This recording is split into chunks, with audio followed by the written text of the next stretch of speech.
This conference will now be recorded. Okay.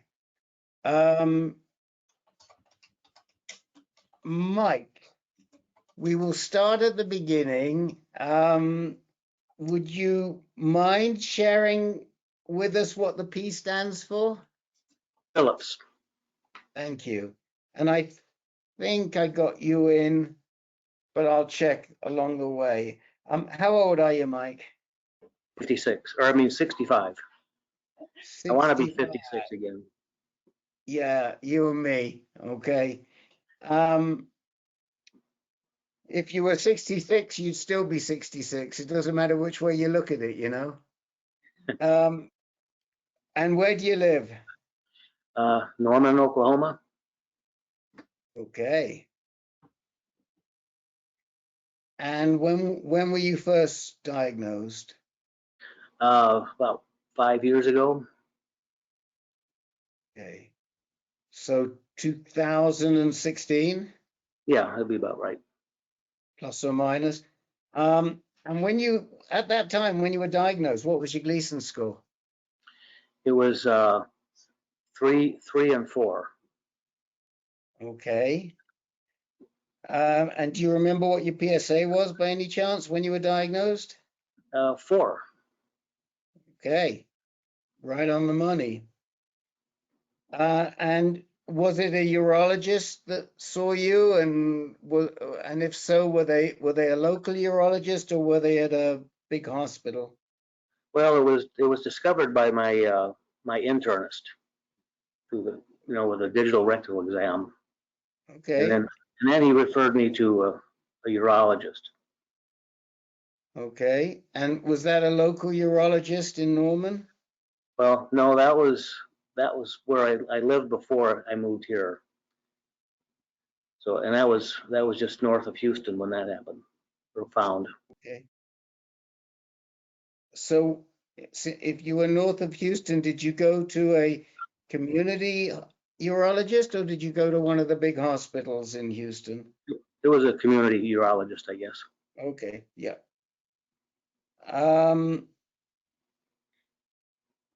So did they do any scans on you before you had your initial treatment? No, they at that time all they did was a biopsy, and Okay.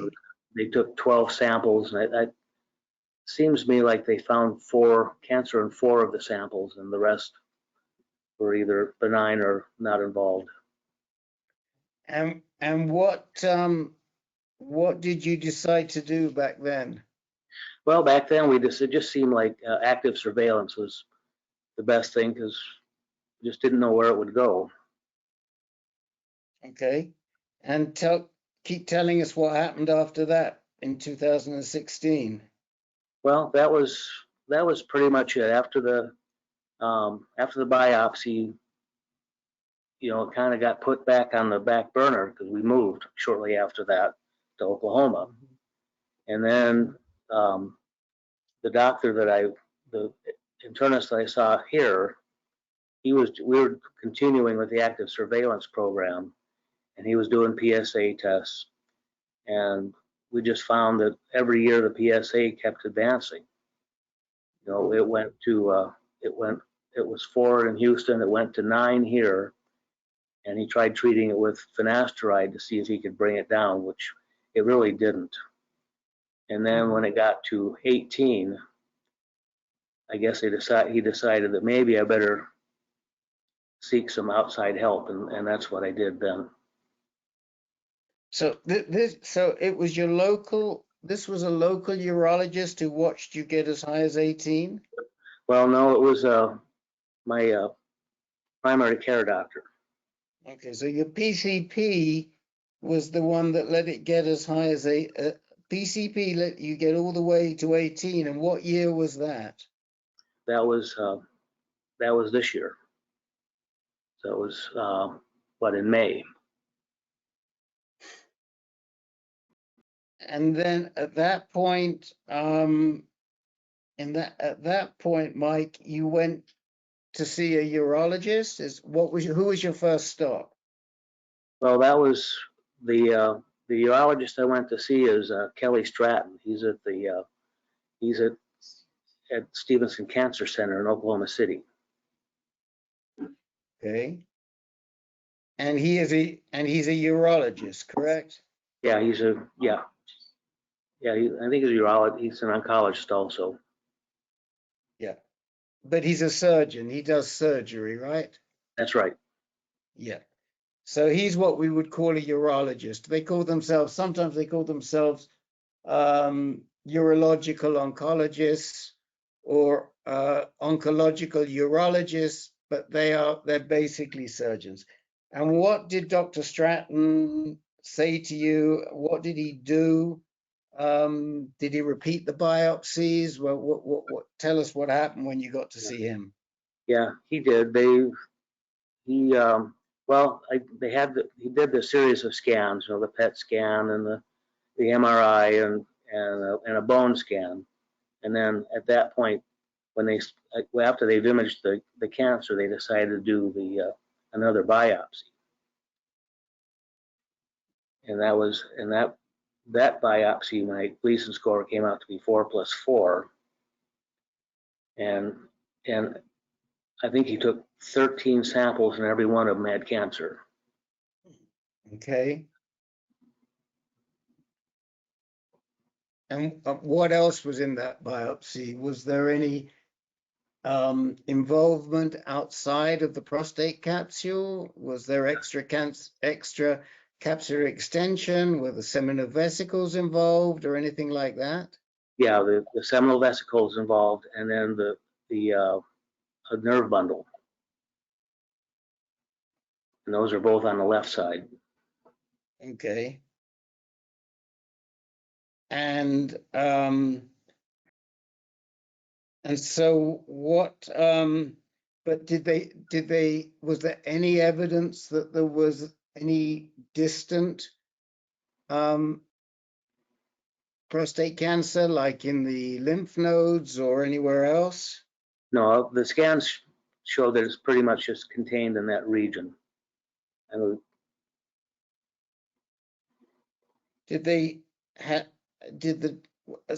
this was in, by now, where are we up to, like August, or when was this? the scans and everything took place from July to September. Okay. And did anybody suggest to you that maybe you should get a PSMA scan? No, they didn't. No. And so what did you decide to do next after that? Well, we talked about it, and I just, he offered me several choices, and I just decided that I wanted to get rid of the cancer, so we're going to do a prostatectomy probably in March. And in the interim, what treatment are you on? Well, I've been given a Lupron shot. Okay. And then abiraterone and prednisone. Okay. And what's your PSA now? Well, I just got the test back on that, and the PSA says it's less than 0.14. Okay, that's great. The shame of it is, I think if it were me, I know what I would probably want to do. I would want to let my PSA get up a little higher, and then I'd want to get a PSMA scan, because I'd want to know the extent of the cancer.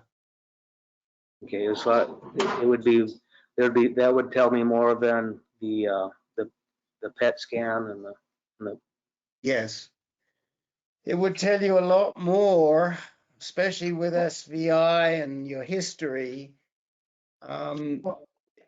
It might help us to know. That's the positive. The negative is that, I don't want to say negative, but I don't know to what extent it would change treatment. I think that one thing that's really a good move on your part is to treat the primary. I think most people here would agree. The question is, treat it with surgery or treat it with radiation? Yeah, well, If he did offer me radiation as an alternative, but when we thought about it, aside from wanting to get rid of it, I felt like the radiation would be a backup just in case the cancer ever emerged again. And it sounds like it would. So Mike, hold can on a I minute, ask another? just hold on a second and I'll come to you. Promise.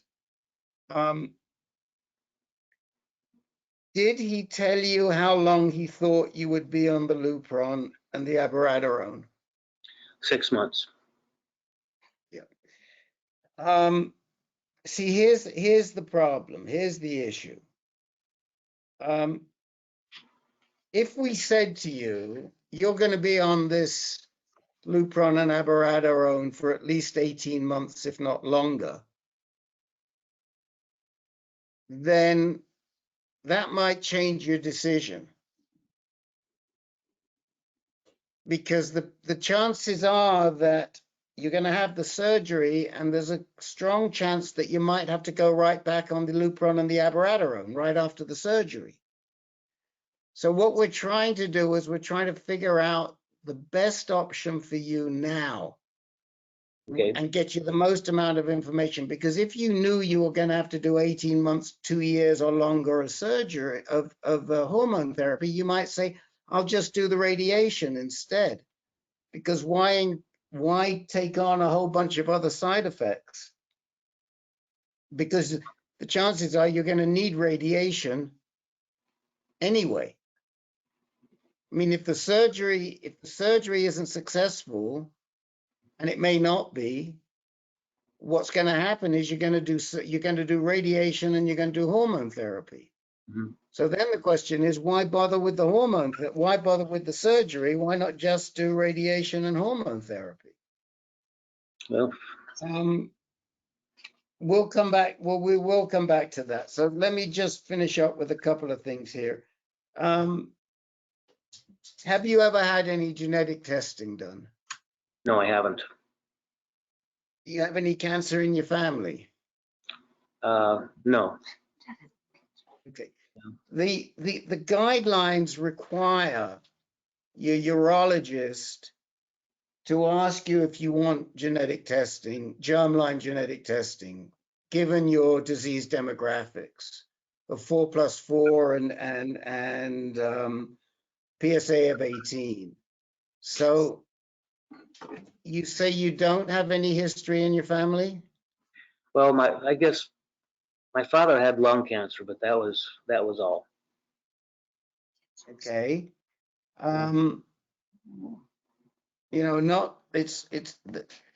It's not impossible that there's a connection, but it's less likely.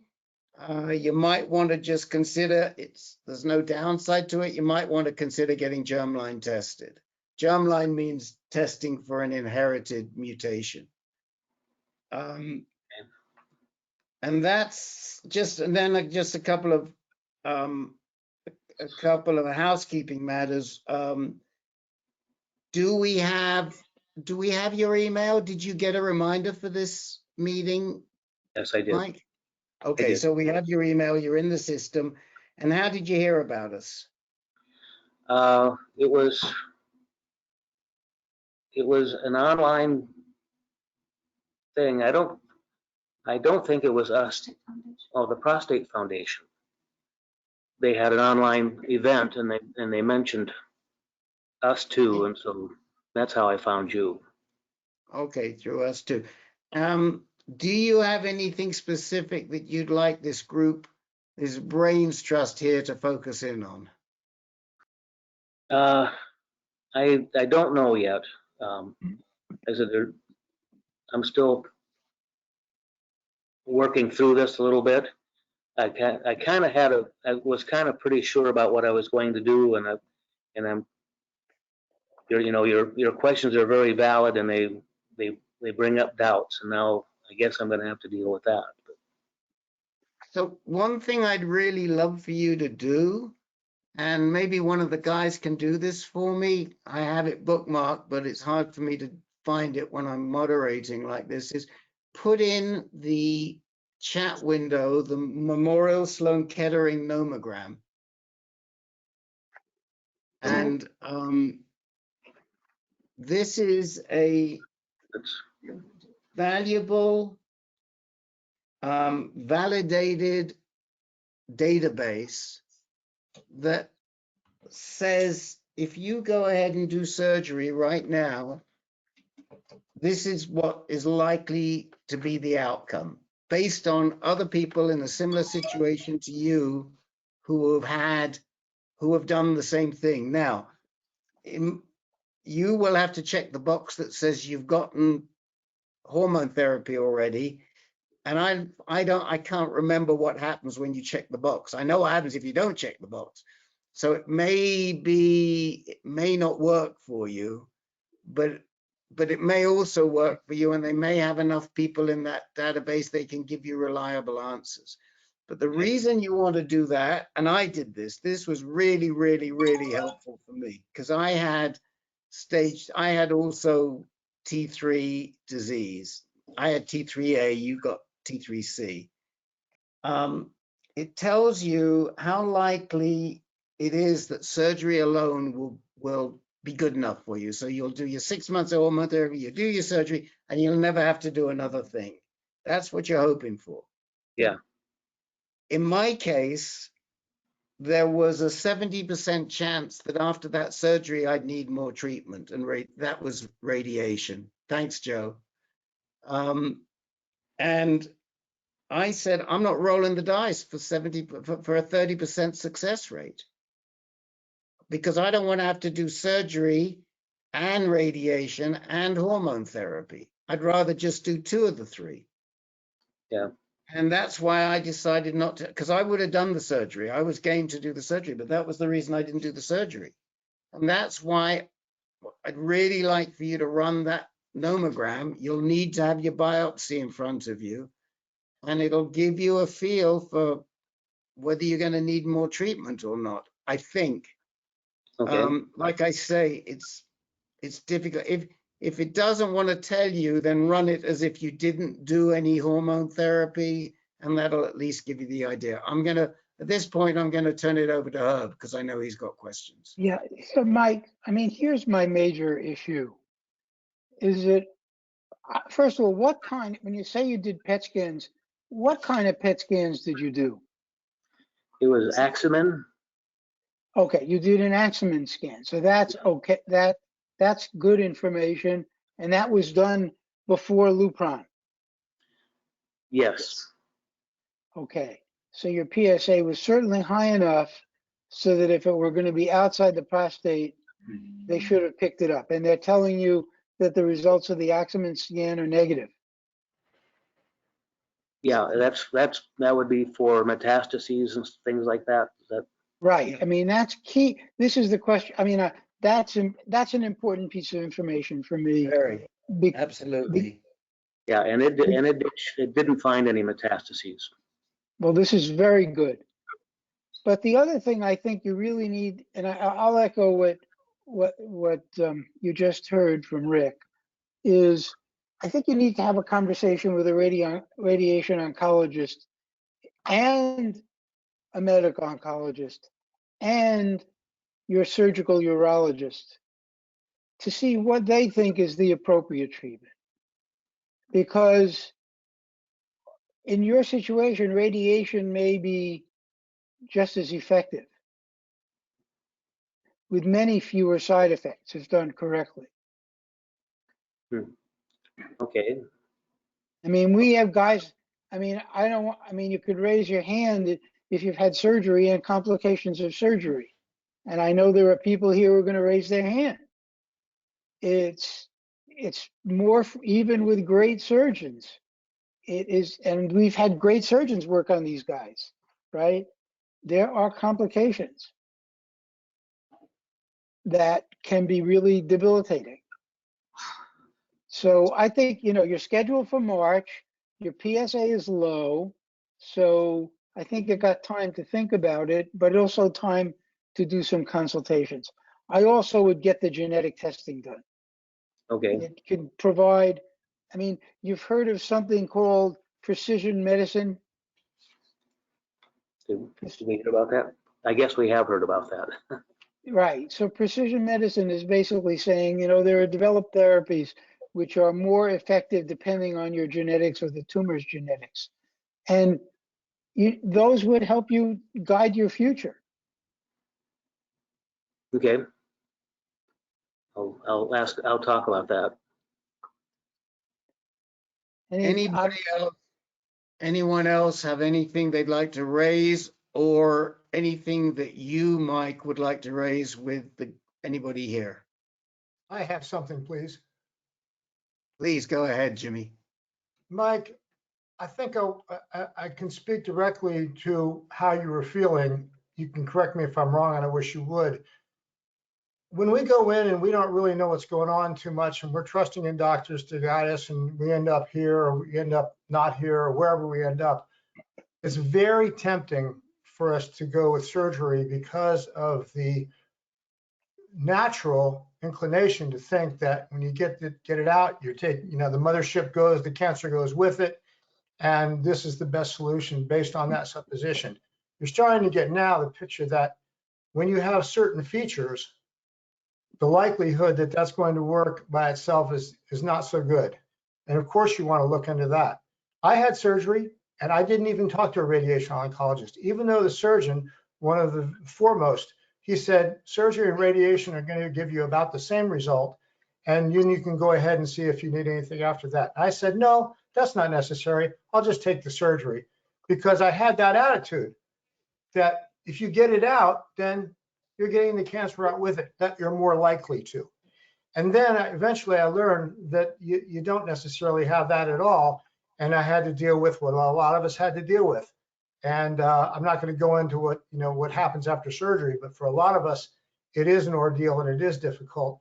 And it is something that you do want to consider carefully, as opposed to the thought of get the prostate out, get the cancer out, and move on, which is such a temptation. Yeah. If that's true. Yeah, and that really was where I was headed, but I'll look at these other ones. My wife has it. You have the question? I don't know. Well, you can talk to us. Welcome. We love having caregivers in here. Come on in. Okay. Please. I didn't want me to be here. No, of course it is. We welcome caregivers. What's your name? Tommy. Tommy. Okay. Well, Talk to us. we both, after we heard what we heard, Jim, it was exactly what you said. We thought, well, they told us that if he had radiation, getting surgery after that would not be as successful because the radiation would cause some damage to his tissues. I see you're nodding, Ben. And we've been following online support groups and reading things. We think we support, we think we are have confidence in the doctor, and I'm feeling really uncomfortable because we've been looking at this like, well, this will be done in March. And I know inside of myself, things I've read, many people that have surgery end up having radiation afterwards, and it comes back. And I just thought that we're just going to have to hope for the best.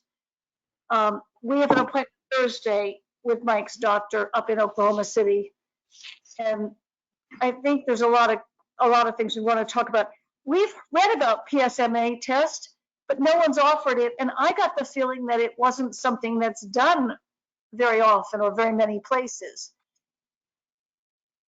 Is that correct? I'll answer the PSMA part, and then I'm going to go to Ben, who was nodding vigorously because something must be on his mind to get him to nod like that. PSMA is becoming much more widespread, and yes, it is available. There was a whole trial And I get these two birds mixed up. There was the Condor trial and the Osprey trial, and one of them was for people before they'd had any treatment, and one of them was for the recurrence. I think Condor was the early one. So they did a whole trial around people in Mike's situation. And yes, it is available and insurance will pay for it. At the same time, I failed to ask the question that Herb picked up on, which was a good one. Is you did get an Axumin scan. I still tend to think, even knowing that, I'd let my PSA rise high enough, and I'd still do a PSMA again, only because you went that 5 years between diagnosis and initial treatment, your first round of treatment. And 5 years is a long time, and it's enough time for cancer to get a hold when you got a 4 in the number. And Right. sometimes we can't see that cancer. And even with Axumin, you can't see it. And you have to go to the next thing up, which is the PSMA scan. The scan that's likely to be available for you where you live is something called Pylarify, Pylarify. Somebody will stick it in the chat window for you. Oh, thank you. And that's a good scan, but we still need your PSA to probably be higher than 0.65, which means when did he give you the first Lupron shot? That was the middle of September. And how long a shot was it? How long was that shot for?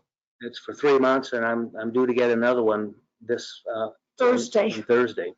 So this is where you got to advocate for yourself and say, Doc, I don't want to get another one right now. I want to let my PSA get up to around 1.0. And I want to get a PSMA scan. I want a Pylarify scan when my PSA is around 1, because I want to know what's there. I don't trust the Axumin. Okay. And he's going to go, what are you talking about? You know, he's gonna be shocked because he won't expect somebody to say that to him. But I think if you ask the guys in this group, I know that's what I would do, and I think a lot of the guys in this group would do the same thing, because we need more information. I don't like the fact that your PSA got up to 18, and yet we're not seeing anything. Now, it could be it all came from the prostate. 13 out of 13 means there's a heck of a lot of cancer in there, so it could have been.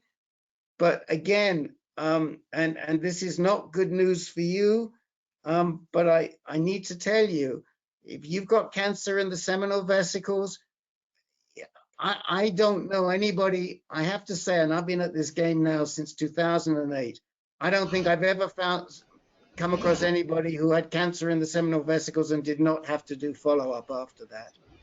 Cancer in the seminal vesicles is almost usually indicates you're going to need to do some follow-up. Doesn't mean you're not going to be successful in treating it, managing it for a long period of time, but it usually means you've got a bigger issue there, and you can't be sure that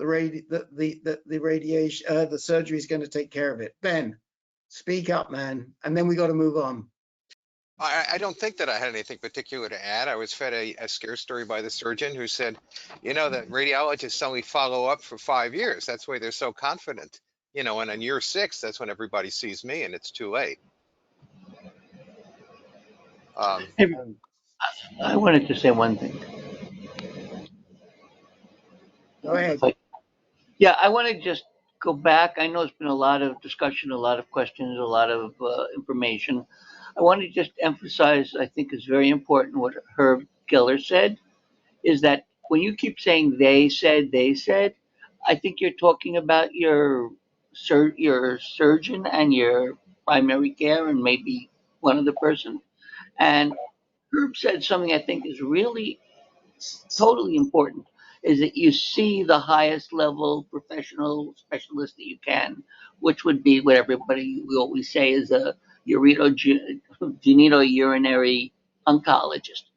An oncologist, not a surgeon, but an oncologist who's a specialist exactly in the prostate cancer and like what to do in treatments. That's the person. I think Herb said it. I think that's essential that you go to a step up to do that in order to get some other opinion, because it's like you're in this little circle and they're agreeing with each other. That's very nice. But there might be a lot of other options and decisions to make. And that's why they're saying the PSMA scan to get more information and see a top level specialist. This is serious. That's all I So wanted to really emphasize what Herb said. we've got to move. We've got to move on to Jeff Wood and leave enough time for the people that want time, the regulars. I will say that one of the challenges we're faced with in your situation is getting you to and finding a good genitourinary medical oncologist. I don't think there are any in Norman. I don't think there are any in Oklahoma City. There are going to be good surgeons. There's hopefully going to be good radiation oncologists. But geography is going to be a factor, and you would probably have to go south to Texas to find someone, possibly at UTSW in Dallas, better in Houston, where we can certainly find you people. Or you'd have to go. No, I mean, you could, there are a couple of people in St. Louis, possibly. Not great. Chicago, definitely. So here's what I suggest you do. Hey, Rick. Tell us how you do come back next week, next Tuesday. Tell us how you do with your doc. And just be aware that if you decide to get another hormone shot right now, you're not really going to be able to do a PSMA scan. Okay. Till that hormone shot wears off. As it is, probably in about 4 weeks, 4 or 5 weeks, you'd be ready for a hormone. You'd be ready for a PSMA scan. As soon as you've had the scan, you can get another shot. Yeah. To manage you. That's not a problem. But that's the trade-off. Okay. Well, I really appreciate your advice, and I'll talk to the doctor about all that. Okay. Rick. Can I ask another question quickly? I gotta say no. I'm sorry. We've that's okay. got to move on, because I tell you what, though, hang in, because we may have time at the end. I promise I'll come back to you right at the end. We And can I write. also want to. Okay, we'll hang around. I also want to say I think there's at least one new gent who's in here today. You got to get here on time because we have so many people. But please come back next week. We'll be sure. We know your name. We recognize you, Cal. We'll be back to talk to you.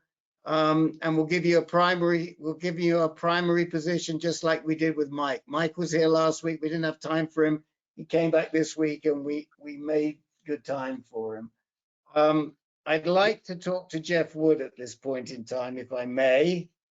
And Jeff, you kind of got the lay of the land, and I'm going to ask you a bunch of questions, if that's okay, so we can all figure out what's going on with you. I'm not sure I'm quite as prepared as Mike, but shoot.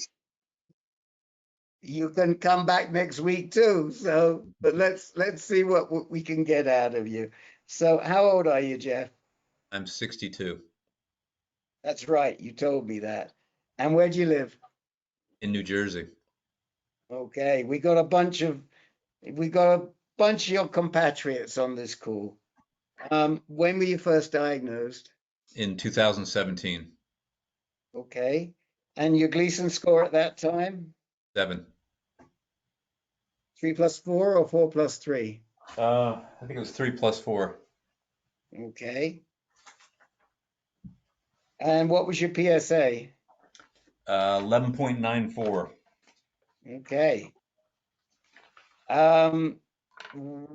Who diagnosed you? What hospital? What urologist, et cetera, et cetera?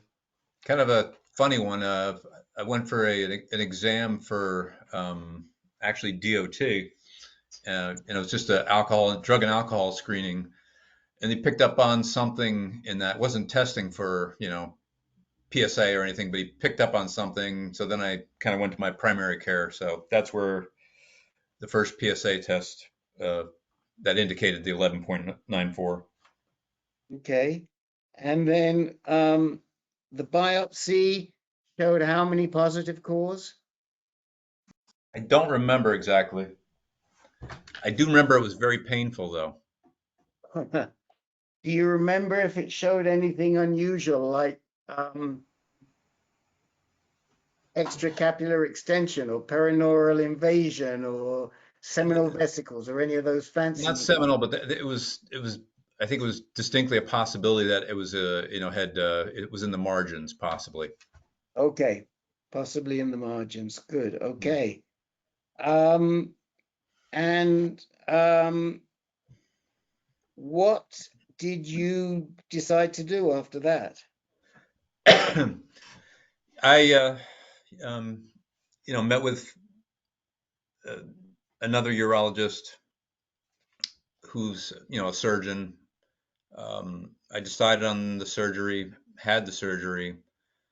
Post surgery, had PSA, go up to like 1.2 shortly after the surgery, which kind of led to a recommendation to follow up with radiation and hormone therapy. So I did targeted radiation, 39 treatments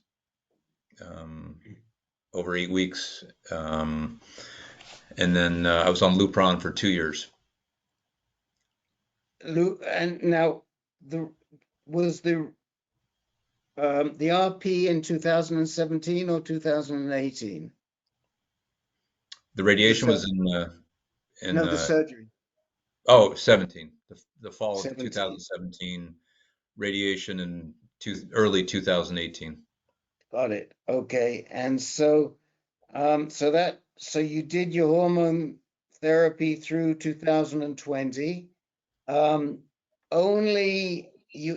you only do an LHRH drug like Lupron or Eligard, or did you do another drug too? No, just Eligard and Lupron for 2 years. Okay. So from 2018 and 2019, my last injection was December of 2019. Okay, and I didn't ask you, but I'm assuming that any scans they did before your surgery were all negative. Correct. Yeah. Post surgery, though, they took out obviously what do you call them? No, lymph nodes. Yeah, thank you. And out of the 26, one came back positive. Okay. Now that takes us through to the middle of 2020. And what's happened since then? And I should ask you, was this surgery and radiation all done by local oncologists in the New Jersey area, local doctors in the New Jersey area? One of the larger hospitals. Not Which my one? local one, a larger one closer to New York. Okay, which hospital? Hackensack, Meridian. Yeah. I mean, they actually have a pretty good reputation, and they're doing some interesting research out of Hackensack. Who are your docs? Dr. Steffelman was the surgeon. Gargerman was the radiologist. Okay. And I'm seeing an oncologist, Dr. Alter, now. And is Alter, does he only do prostate? No. He's a general? Yeah. Okay. So fill us in now on what's happened since 2020. I had a blissful 2 years where I kind of forgot about any of this. And then 6 months ago, after 2 years or a year and a half of less than 0.2, it was 0.3 6 months ago, and then 3 months ago it was 0.4. So it's climbing. the oncologist, he's like, I'm not, I wouldn't do anything right now. Some people might do something at 1. I like to wait till 2. And then it would be, his suggestion is you're a candidate likely to go back on, as long as it still works for you. And I understand that there's a good percentage of folks that this wears off. It no longer suppresses it. What does he want to put you back on? Either Eligard or Lupron. He didn't say specifically, but Mm-hmm. again, he's not rushing to that. The thinking is convoluted at this point in time. There are docs who want to keep you off for as long as they possibly can. There are docs who want to put you on as soon as they can, and they want to put you on not just Eligard and Lupron, but they want to put you on the second-line anti-androgens because they think that that has the best effect. I have to defer to my brains trust, Len and Herb, to refer to the trials, because they can refer to the trials. Have you had any scans since you started the Lupron? No. No. So other than bone scans, I did a couple of those. Again, one of the strategies is probably the first thing, and what most people today would do is they would let their PSA rise until around 0.65, and then they'd go and get a PSMA scan to see if they can find exactly where the cancer is. But I think that, my job is just to draw the story out of you. We've got people that are more expert on this panel who can tell you what they would do if they were in your shoes. And we've got people who are, now I'm not sure today, I think we might do, but we've got people who are in your shoes who are watching very closely. The guy I am thinking of isn't here today, but Len or Herb, do you want to jump in? Well, I'd say he's doing the right thing at the moment. It might be a good idea to wait. Not sure I'd wait till PSA of 2, but certainly a PSA of 1 probably keep you out of trouble. And then if it gets that high, and then you do the PSMA scan, very strong likelihood that they'll pick something up. If you do it a little too soon, 0.6, I think there's something like 43% chance of picking up a lesion with a PSMA scan. So I'd wait till about 1.0.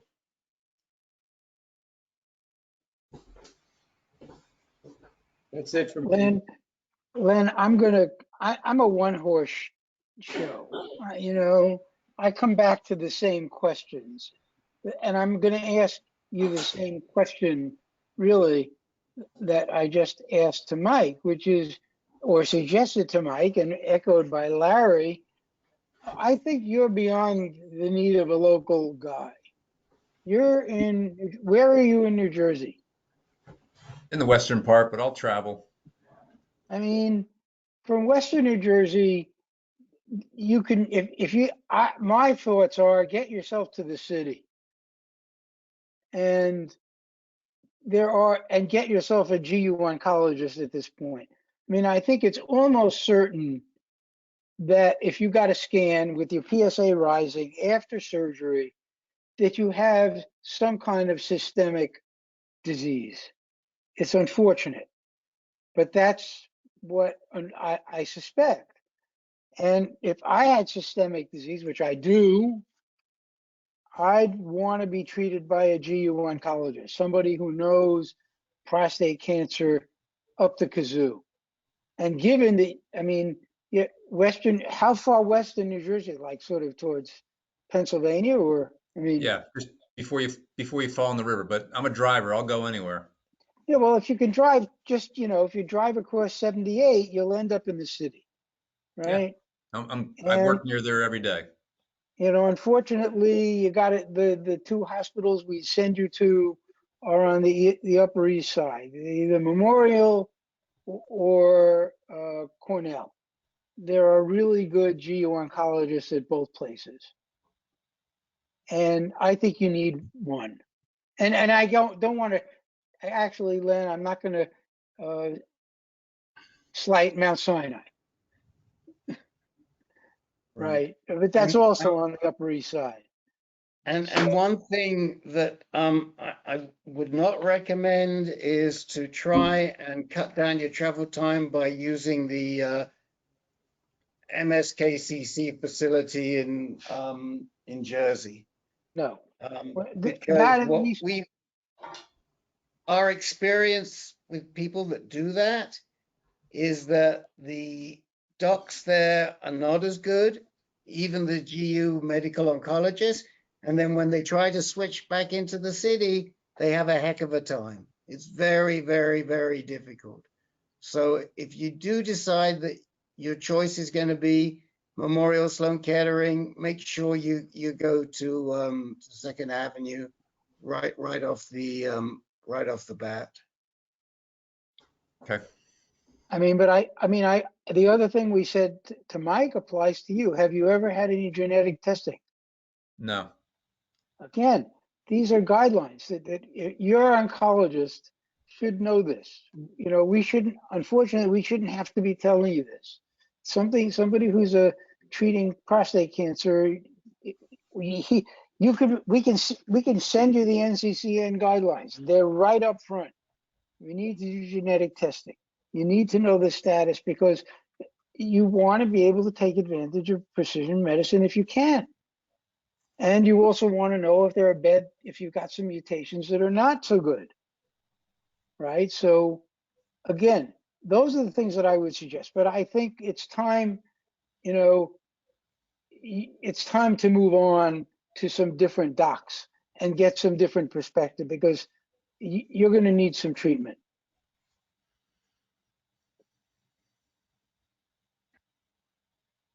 Anybody else? Yeah, anyone else like to jump in who hears this as a familiar story or has something to contribute? Hey, Rick, it's John. Yes, sir. Please, John. I would echo your comments about going to Sloan in the city. I was in Connecticut in Ridgefield, and my oncologist was down in the city, but I would go to Westchester every so often for lab work and some other peripheral type activity. It's a different environment and it's a different set of doctors. And if you have any care, they insist on transferring you from the city to Westchester, which I didn't want to do. I stayed in the city and I don't regret that at all. Yeah, thank you. Yep. Yeah, we can. Jeff, I'm in Hackettstown, so I don't know where you said you said Western New Jersey. I used to go to Sloan in MSK in Basking Ridge. I've since switched to Mount Sinai in New York, and it's a whole other world. I wouldn't go to Basking Ridge at Sloan. Stay away from that place. Thanks, Okay. Peter. Thank you. We can give you names. You know, think about this discussion. Come back next week or the week after, and we can start to give you names of docs that we like at Sinai, at Weill Cornell, at Memorial Sloan Kettering. You know, we've got one guy who's at the New Jersey Cancer Institute. It's an option. Probably wouldn't be my choice, but it is an option. And Columbia Presbyterian, there are a couple of guys we know there that we could give you, but I don't think they would be my first choice. So, you know, give it some thought as to, and maybe do a little research and come back to us, talk to us about the doc. And the name of the game here is to try and get to a doc who's a known quantity before you meet them, because a lot of times you'll walk into these hospitals and you'll say you want to consult with a genitourinary medical oncologist, and they'll give you to the guys that are down the totem pole that don't have the experience. And we've seen that happen too. And we really want you, to go to docs that we know, that we've seen treat, that we have a good feel for. That's for us at AnCan. If we're going to refer, it's important that we refer to where we can to known quantities. Len, do you want to say anything on that? Well, just for the record, I guess I'd like to say that I totally agree with Herb, even though I didn't mention it when I spoke to Jeff. Of course, yes, you should be going to one of the top cancer centers in the city. And I'm not sure the NCCN guidelines call for genetic testing for someone like Jeff, who's a 3+4, even though he's recurrent. But I still think it's a good idea. You have nothing to lose to get germline testing. Well, I would. They call for germline testing, Len. They don't call for somatic, but they call for germline testing. For 3+4? For in a recurrent situation, they call for germline testing. Okay. Yep, definitely. All right. Well, I'll tune in, and again, I'm probably interested also to hear about people's experiences with how do you work with this long term. But we'll take that up another time. Again, I had a couple blissful years, and did all the things right. You thought, I followed. I was a good patient. I did all those things, and it's still in me, right? We've got some long-termers here. So, sorry, I'm just turning off my phone here. We've got some long-termers here, so we should be able to help you. I mean, Len's been working with us 7 years, but we've got people that have. Who's the longest termer on here today? Can we beat 7 years? Larry Fish, how many years are you? I'm 6. I'm just 6. You're just 6. Me Any too. advance of From a PSA of 300-400 and metastasis to the bone, novo, right from the beginning. Yeah. So Sylvester fortunately didn't really have recurrent disease, but he's had prostate cancer diagnosed in 1999, I think. But anybody with metastatic disease, can we beat 7 years for Jeff Wood today? I can. I've been Rick, metastatic. Oh yes, Jake. I found out I had PC in 2010, and I found out it was metastatic in 2012. So There you go. Rick, I'm at 15 years. Oh, John Birch. Thank you, John Birch. There we go. How does 15 years sound to you, Jeff Wood? Thank you. I appreciate that. Okay. But I just add, Rick, your comment about the doctor is so appropriate. You need a partner who you really feel good with, and you can run for a number of years with. You can't be changing horses all the time. So I feel very fortunate in having had a lot of continuity at Sloan Kettering. Okay. All right, guys, we're going to try and whistle through those of you who want time, because I can see that I know Mike Phillips still has a question, and some of the newcomers have questions. And if we can get to them this week, we will try. So let us, I'll just go down my list. Let's dive in with Dell. Hello, Dell. Hello. So I'm back. So just to follow up, I had a PSMA scan at Northwestern in October 16th, and it showed diffuse lymph nodes, 6 to 8 lymph nodes. They had a hard time because it's identifying that. and they showed one metastasis on the left ninth rib, which is a new diagnosis. Bone scans before and after surgery showed nothing. My local oncologist followed up with a CT scan, which showed nothing. It was not detectable by CT, and they did a bone scan, and the bone scan did show a lesion on the left ninth rib, and let's see here, and they took an X-ray, but non-detectable by X-ray, and so I guess they say that if they see it in the bone scan but don't see it in the X-ray, that it's relatively small. Is that what? And that's what I don't understand. I'm going back to my local oncologist on Thursday. I'm currently on Lupron and abiraterone, and I'm just wondering if there's any next steps for me as far as, is there any sort of additional treatment for the bone metastasis, or is that just a now it's I live with it forever type of a thing?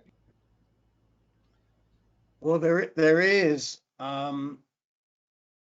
oftentimes spot radiation, especially in a situation like yours. Have you done? Did you do any follow-up radiation after you did your surgery?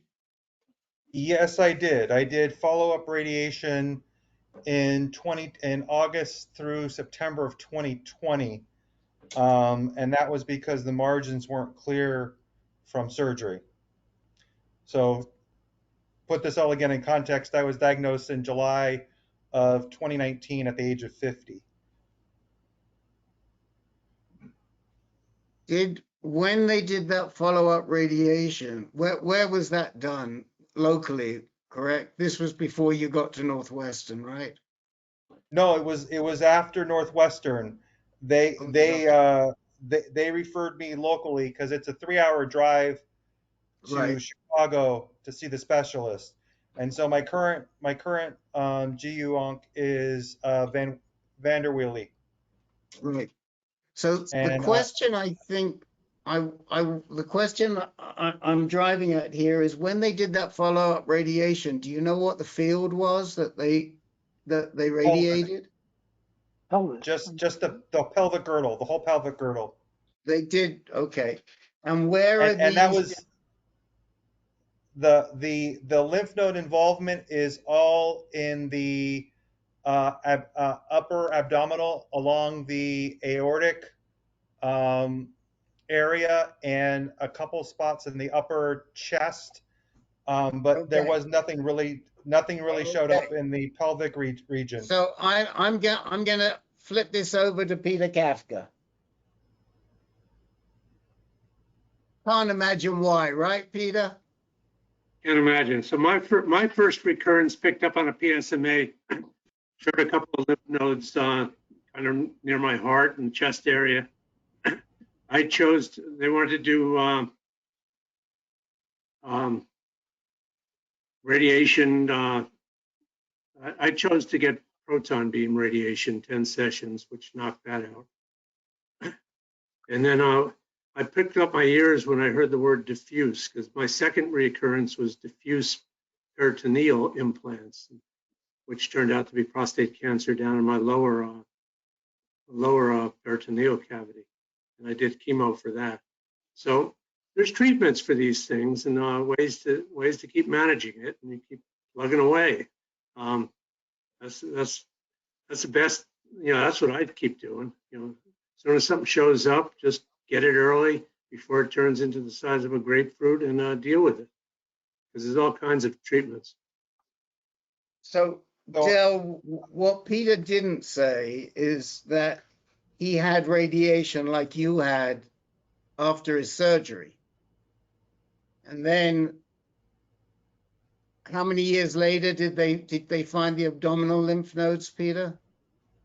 About a year and a half later. Yeah. That's about exactly where I'm at. Yeah. And Peter, what was your thought process in how to treat those abdominal lymph nodes? I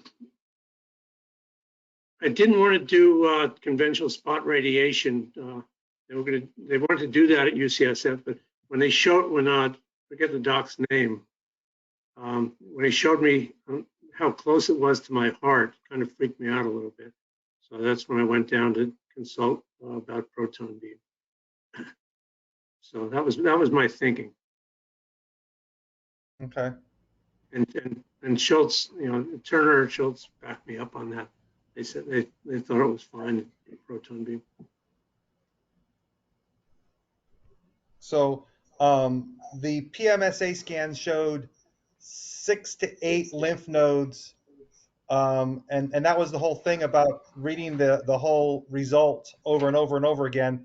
It wasn't really clear how many, because they were talking about different regions of uptake, but really only identified 6. What my oncologist in the conversation said, he said somewhere between 6 and 8 lymph nodes in the torso area, the upper torso, nothing much in the pelvic region, and then the one on the bone. And so I go back to see him, I think in end of January. What's your Gleason score? My Gleason score was 5+5. Well, you might want to talk to him about chemotherapy. I mean, if you've got diffuse, if you've got more than a couple of spots, I did chemo last year, and it's not the worst thing in the world, and it dealt with my diffuse spread. You might want to talk to the doc about that possibility, because things are going to come back for sure, and you can't. Dell's done chemo one at a time, huh? Yeah, I've done. Yeah, I've done Dell's chemo. done And chemo. I dealt with chemo really well. So I can tell you within a month. So I got up to 1.5 just before I had my PSMA, and within a month it's down to less than 0.1. So the Lupron and the abiraterone are definitely addressing it right now. So is there really anything else I should do at this point, or just continue with that? Well, Dell, have you talked to a radiation oncologist specifically about that one bone met? No, I haven't. Like I said, I'm gonna talk to my local oncologist here, but I don't go back to see Northwestern until January. And so I guess that's something I could definitely ask my local oncologist. Yeah, bone mets on the rib are tough. They don't oftentimes do spot radiation on the rib because it's delicate. It's too delicate a target. Okay. Some people may, but most of the time they don't like to do it on the rib. The only other thing to talk about, since you handled it well, and it could be the discussion right now, is any sense in doing some cabazitaxel? Cabazitaxel is milder than the docetaxel usually. At the same time, you're back down to 0.1, and maybe just give the hormone therapy a shot. How long were you off hormone therapy altogether? 9, 10, about 10 months, 10, 12, 10, 11 months, 10 months. Anybody else have anything they'd like to say to Dell on this? Have you had genetic testing? Yes, I have had germline testing, and it came back negative on all accounts. They even went back and checked for thyroid cancer markers. They did, the genetic counselor suggested a span of 38 that covered everything from BRCA to pox or whatever. And I mean, she said it was as extensive as she would recommend for what we know now. and it all came back negative. Yeah, Chicago is going back, and they're going to go ahead and do tumor testing on it. And I just signed the paperwork on that. Okay, that's what I was going to ask you. I mean, it might be a good time now to be looking at some somatic testing. Yep, they're going to do that. Like I said, I just got the place in California has my sample. I just signed the release waiver. It was initially, I guess, denied by insurance, and so they asked me to sign something, and the oncologist in Chicago, wrote something up for the recommendation, and I signed the release. Great. So hopefully they So do that. Do you know who's doing it? Do you know which company's doing it?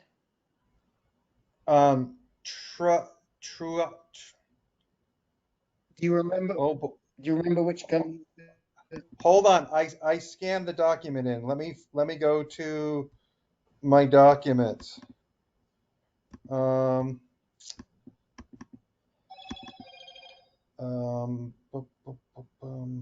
We may be losing. It doesn't matter. It doesn't matter. I'm just curious. You know, there's Caris, there's what do you call it? Garden 360. There's Foundation Medicine. I did have the Guardant 360 done, and that showed there was one drug thing. The Guardant 360 was just a blood test, though. And they found GNAS something or other as a positive, with a positive clinical trial, but there was nothing anywhere near where I was at.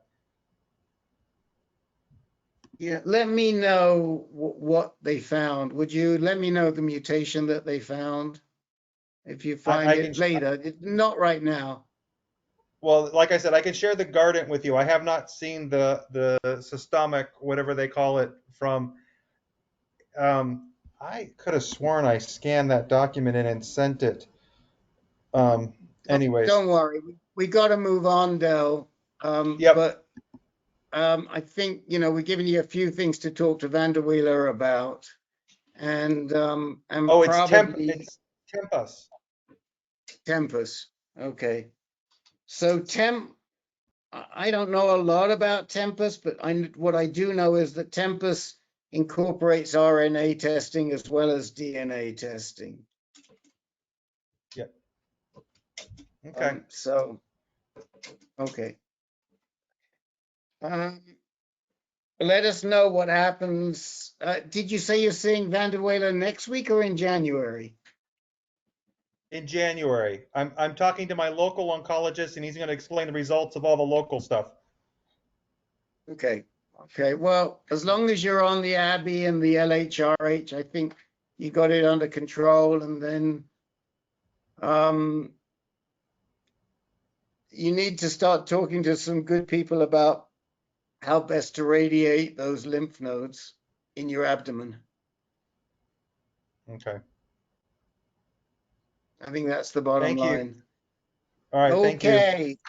Next up, Jeff Marchi. Hello there. I just wanted to give a little bit update on a couple of things. I had been a little freaked out in October when my PSA went up to 2.2 on ABI, and because of 2 months before it had only been 1.0. But last month it went back down to 1.6, which it had been the month before the 2.2, and this month it went down to 1.5. I don't know why. I'm exercising more. That might be a factor. But one other thing I've noticed that is really interesting. I've been taking Depo-Provera for 3.5 years for hot flashes. And every 3 months I get a new one. And 2 weeks before I get the shot, I start getting more and more hot flashes. I get a shot, and then it takes 10 days before the hot flashes stop. Well, I've had no hot flashes today. I only had 4 yesterday. These wave devices, I think, I stopped taking Depo-Provera last month, and these wave devices seem to have stopped my hot flashes. I mean, I used just before and after the shot became effective, I'd have just really bad hot flashes. And I am getting mild ones or none, like today, none. And I have a suspicion that these wave devices are actually, I guess we lost Rick, are actually having a long-term impact. Now, I am using 2 of them, and I do turn both of them on every So time. Jeff, so Jeff, how much are they? What's your commission? 0, absolutely 0. But I can't think of any other reason for this. When I went on Abby, my hot flashes came back as if I had not been on Depo-Provera for the first 2-3 months. And then we got the wave devices, and I didn't notice it in the beginning, but at the last month and a half, I've noticed a dramatic reduction in the number of hot flashes. And you know, Herb, at night, they really cuts them down to almost nothing. Yeah, well, I mean, that was my experience, as you know, is that when I was wearing it overnight, hot flashes just weren't a problem anymore. Yeah, I remember you saying that. And it's like, I've used them every single time I've gotten one. They stop before I start sweating. I only feel like the top of my head starts getting hot and then my chest a little bit, and then they're gone. And I think these devices over time, I can't imagine what else, since I had for 3.5 years, I've had this high hot flash problem. And all of a sudden, the last month and a half, they're almost gone. And it's oh shoot, Rick, we lost Rick. Maybe somebody else can mention, knows about this. He mentioned PT2C, PT3. What are those? What is the meaning of that? Is somebody else familiar with that? No, not me. That's after surgery they came up with that. He had mentioned it when he was talking to Jeff, I think.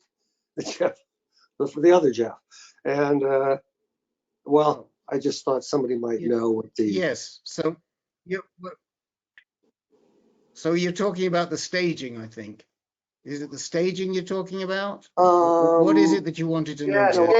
Well, you were talking about a T2C. It's I was just looking through it's a primary tumor bilateral disease. In my case, was a PT2C. I think, were you talking about that earlier? Yes. Yeah. And so what is the significance of that? So you were staged at 2C, which I think means cancer on both sides of the prostate, but it hasn't gone outside the prostate. Because I only had 10% of my prostate had cancer. So it's hard to believe it was on one side, in fact. But it was on both sides. In other words, they found it on both sides of the prostate, on the left and the right. Okay. Oh, bilateral disease, of course. But what you had mentioned something about a T3 versus T2. What are the differences there? Okay,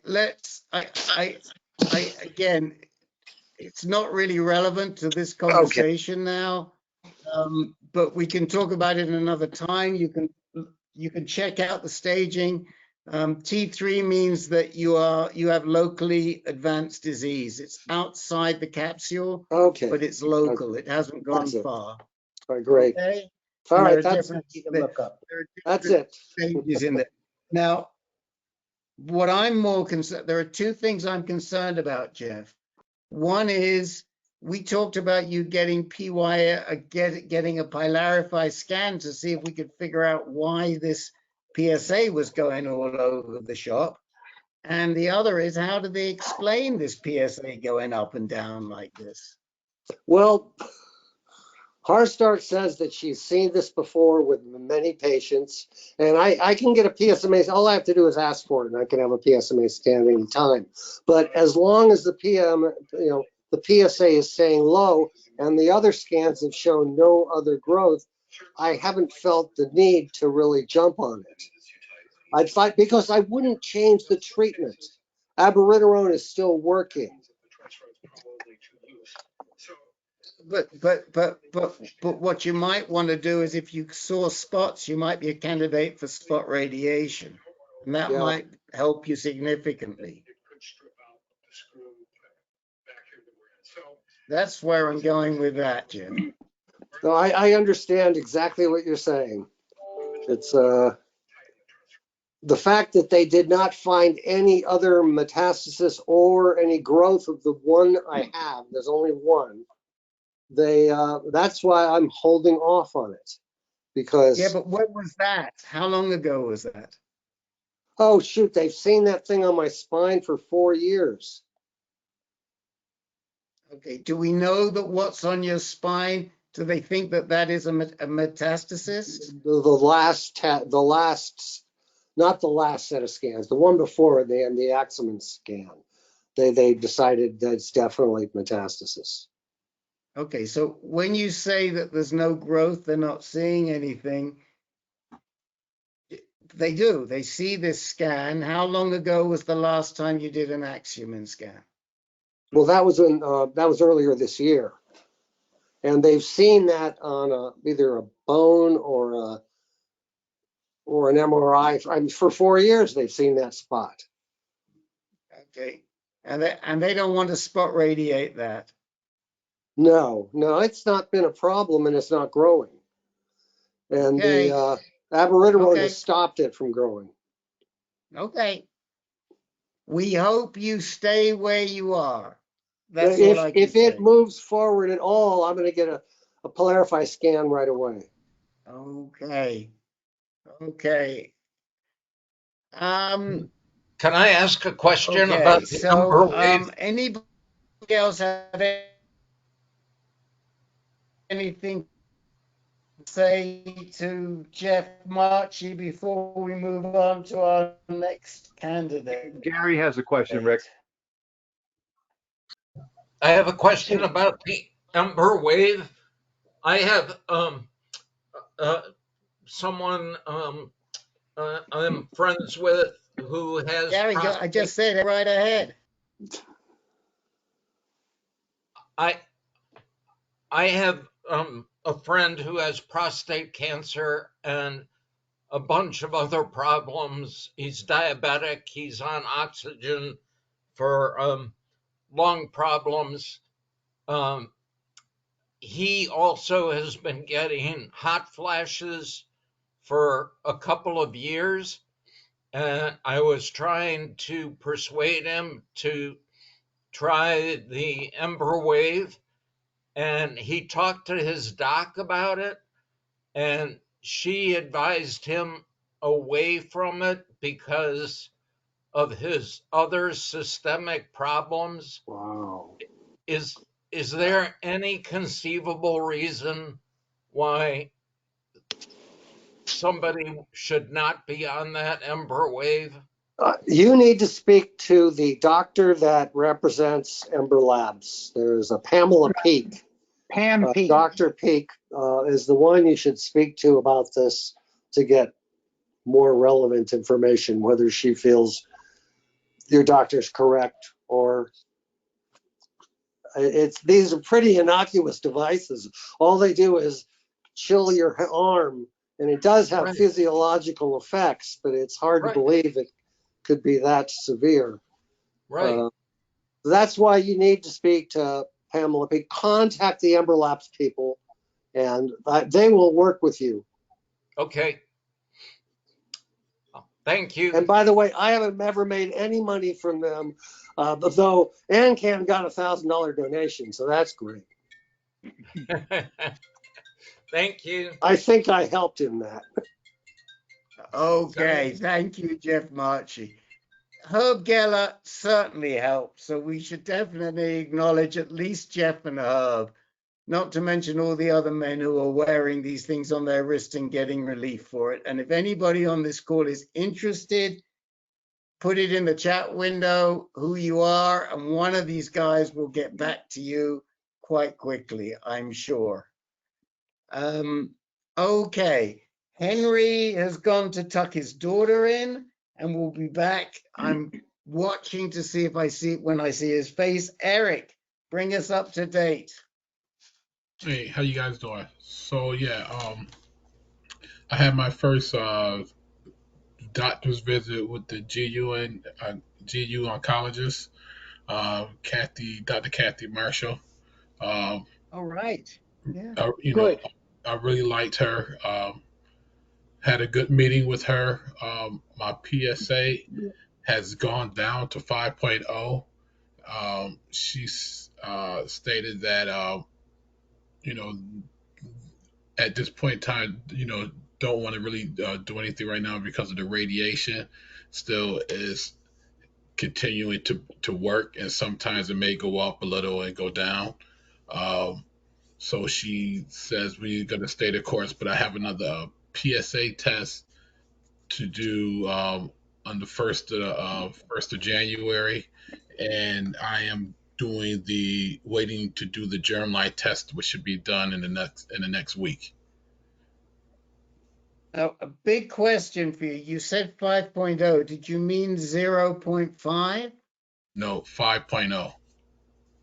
Oh, so what, how high did it get? Because the last one I heard was 2.7. No, so that was right after the radiation and the Orgovix medicine. So it went up to 6.7, Okay. and All so right. and right before the visit, it went down to 5.0. I am exercising a lot, so I'm not sure how that has. I haven't reached gym status yet on my push-ups, but I'm striving to get there. Good man.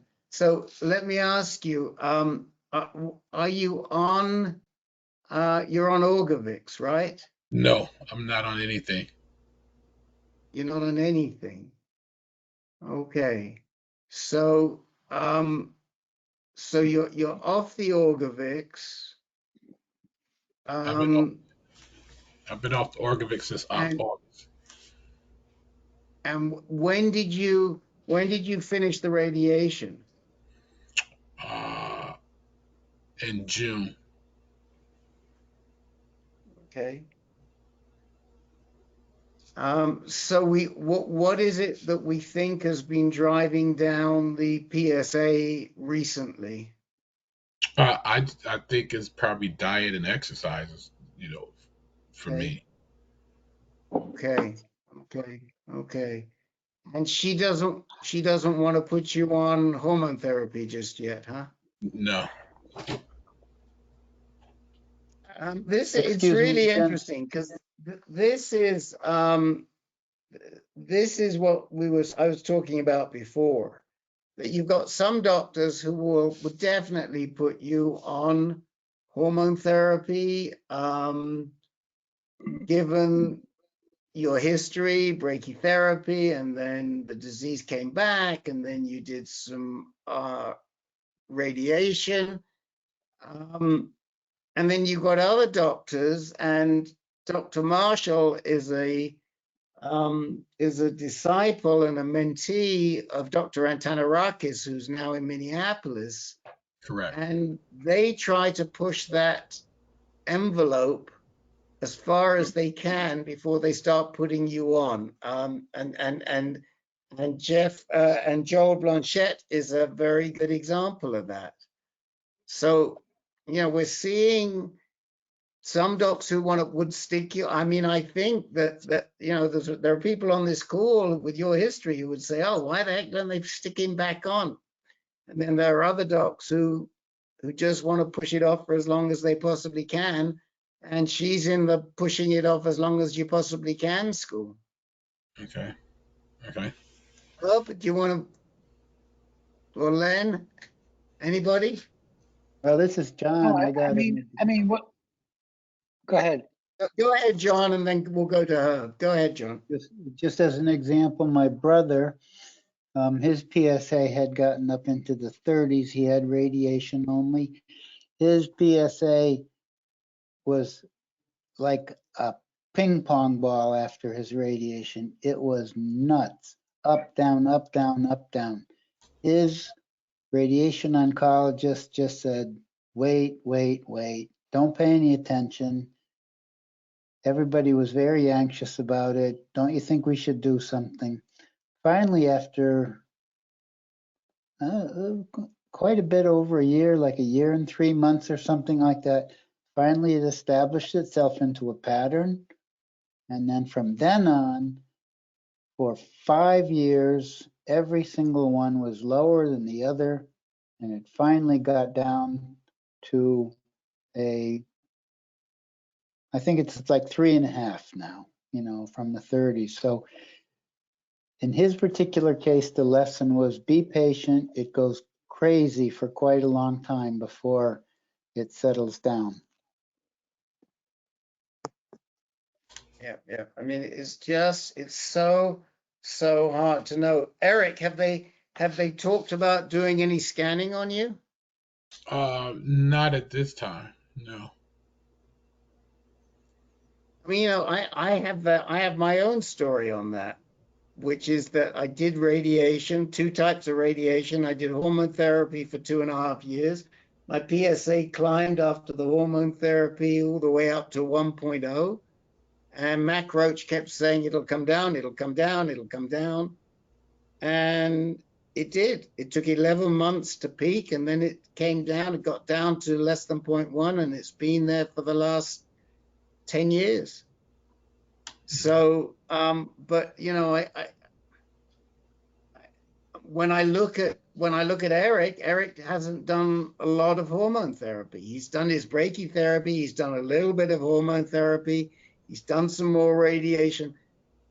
Slightly different situation. I don't know enough about your brother, Dr. J. What's Eric's Gleason score? 3 + 3. 3 + 3. Oh. I have you as 3 + 4. I have you as 3 + 4, Eric. I'll go back and read my chart again, but I thought it was 3 + 3. We're gonna find that out. Okay. I have you recorded here as diagnosed in 2018 at 3 + 4 with a PSA of 4. But Okay. I've been wrong before. Yeah. I don't have it in front of me now, but I'll have to look at it again and yeah, verify that.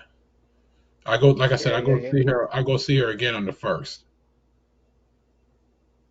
It would explain a lot. On the 1st? Of January. The 1st, really? Mm-hmm.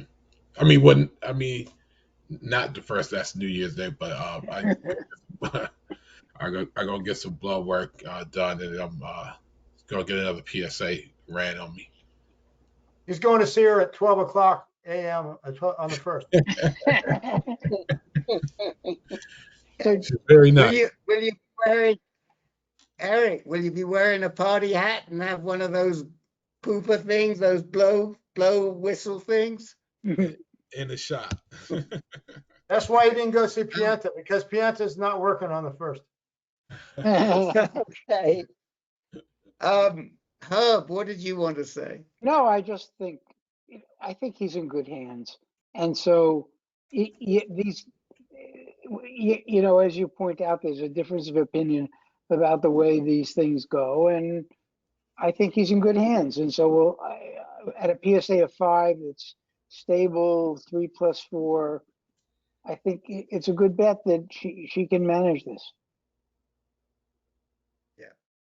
Yeah. I mean, we're much happier to see you with the doc you're with now than with the doc that you were with before, Mr. Wyatt. Okay. Yeah. That. No, we thought you might like her, and yeah, very much so. Good. And that's so important, as John Birch said earlier on. So, anybody else have anything they'd like to say to Eric? And if not, we're going to move to Henry. Howdy. Hi. Give the guys a quick reminder of your situation, Henry. August 13 diagnosis, Gleason 4 + 5, grade group 5, PSA at diagnosis 45. 10 out of 10 positive cores. Surgery at MD Anderson, 21 September. The pathology is real challenging. Extraprostatic extension. It's in both seminal vesicles, positive margins, lymphovascular invasion, bladder neck invasion. They got 27 nodes to pathology, 8 of 27 positive or metastatic. And so that's the, like I told you at the very beginning, go big or go home. It's I wanted the most challenging situation I could be in, and it's delightful. I say that. I mean, everything's good. I'm doing great. I go back to MD Anderson tomorrow, actually, for a whole bunch of scans, including fluciclovine scan, and then meet with a radiation oncologist Friday morning to go over everything. But in the interim, I've been to Dana-Farber. We had some debate about this last time, about the healthy, good debate, I mean, about, why so far away and whatnot. We had a great meeting with Anthony D'Amico. He's a radiation oncologist up at Dana-Farber. And the medical oncologist up there is a guy named Mark Pomerantz, who Herb looked up while we were talking. And I had a wonderful meeting with them. And they started me, Dana-Farber started me in concert with UAB. That's the medical center here in Birmingham, where I'm from. I started Degarelix November 11th, the loading dose. We're transitioning that to Orgovix December 9th. And abiraterone, of course, is on board. I started that November 20th. And I'm slated to begin the 40 radiation sessions at Dana-Farber on January 14th is my first scheduled session. And I think that's about it. You've moved along. So what is you're going to do? Sounds like you're going to do a Pylarify scan at MD Anderson. Who are you seeing?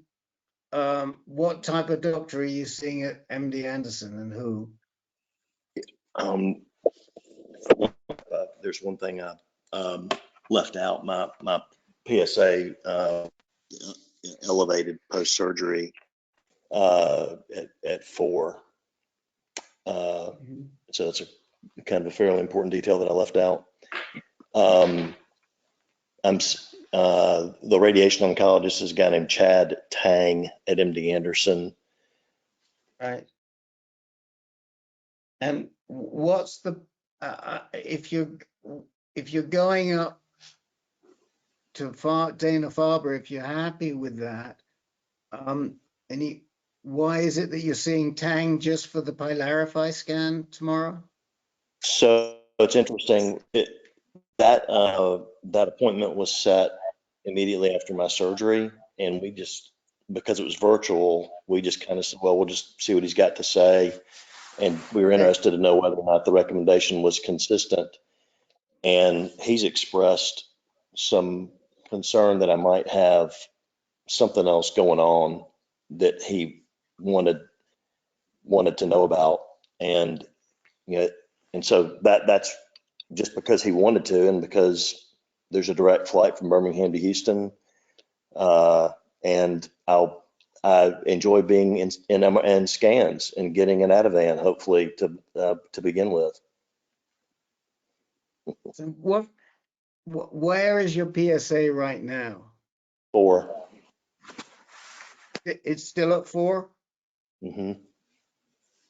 So, and you've been on, and so you started Firmagon on the 11th of November.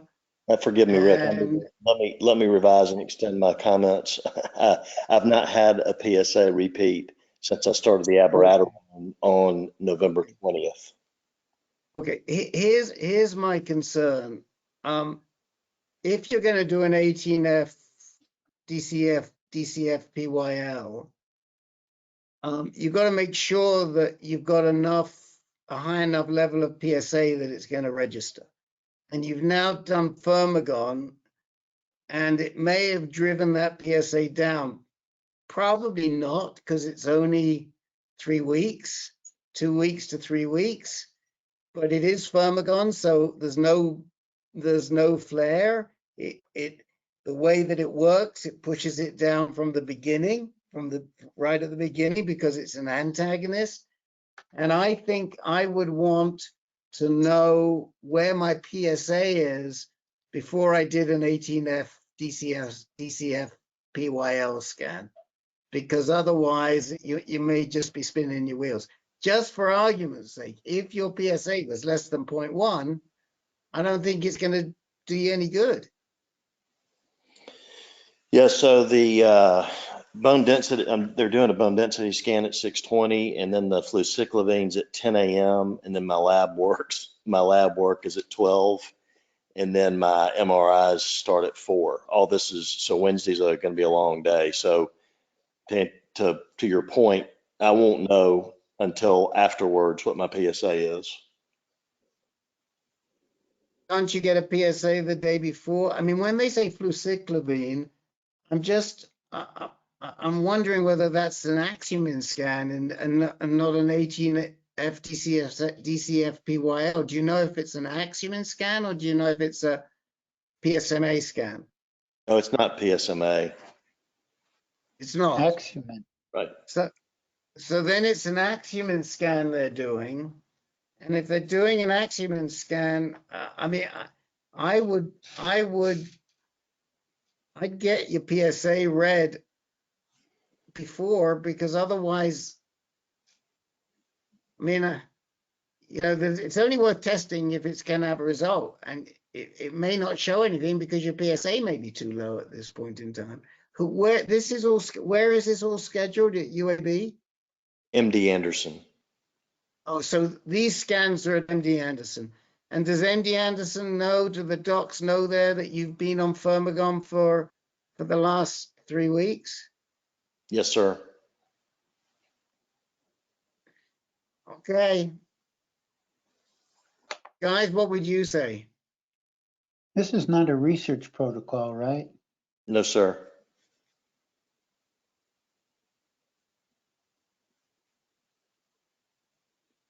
I mean, Herb's busy reading something. I can't see what. No, Len, I'm not reading. I mean, I'm just thinking, because it's, I worry a little bit about, getting bounced around between MD Anderson and Dana-Farber, and they're doing scans here and scans there.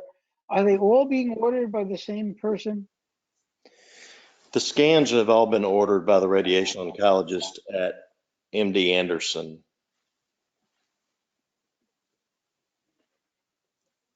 But you're going to have your radiation at I think, yeah, I think that's the direction we're leaning in, is because we want D'Amico to be the one to radiate me. Sure. No, I hear you, but I'm just worried about the too many cooks business. Yeah, we are too. And our tentative thoughts were they wanted to do these scans at MD Anderson. It's only a flight away. I'll get them, and then I'm going to email them up to Dana-Farber. Okay. And then do whatever D'Amico says. I guess we're puzzled by the different approaches, and we're trying to figure out who's doing the right thing. Why did MD Anderson think all these imaging studies were necessary? And he did. I asked him, I said, if they didn't show anything before the surgery, why would you think they would show something now? And he said that he did think they would show something. But D'Amico and Pomerantz at Dana-Farber didn't think any imaging studies were necessary before he started the medicine and proceeded to radiation. So why these different approaches from two seemingly outstanding institutions with great physicians? I don't know that there's an answer, Stacy. I mean, I guess my only sense of it is that imaging is imaging. It's you sit in the machine, you'll get maybe you'll get some information. It's not going to do you too much harm. So I guess my question is, if they found metastasis somewhere through this imaging, in addition to the 7 or 8 week course of radiation to his pelvic floor, would they perhaps add targeted radiation to a specific area where they saw metastasis? Is that the point of this? I don't know what the point is. So they did this study to justify the use of PSMA scanning called the Osprey study. And the point was to find out if and where you had metastasis before they started the treatment course. And if they were to have seen metastasis right now, then as far as I can see that there could have been a couple of options. If they saw multiple metastases, they might have put Henry right into chemo. If they just saw a little bit of metastasis, they would have done what they're doing, give him Firmagon and abiraterone, and they may have added to that some spot radiation. I can only tell you what I would do, which is if I had the type of disease that that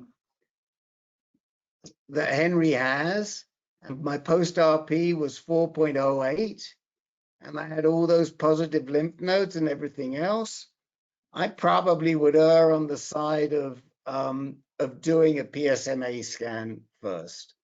I certainly wouldn't bother with an Axumin scan. I mean, I don't see the point of doing an Axumin scan. But I think that if you're going to do a scan, it ought to be a PSMA scan. And then with that PSMA scan in hand, that's when you make the decision. But that's the way I would go about it. Anyone else want to disagree with me or even agree with me? I agree with you, Rick.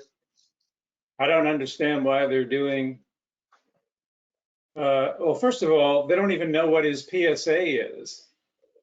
I mean, that could be a guide to which scan would pick something up, but we don't even know because he's been on Firmagon for several weeks. And are you already on abiraterone? Yeah, started November 20th. Yeah. So, I mean, it's conceivable your PSA could be, you know, 0.1, 0.2, something really low that no scan is going to pick anything up. And here they are planning a Axumin scan, a bone scan, CT scan, MRI. I don't get it.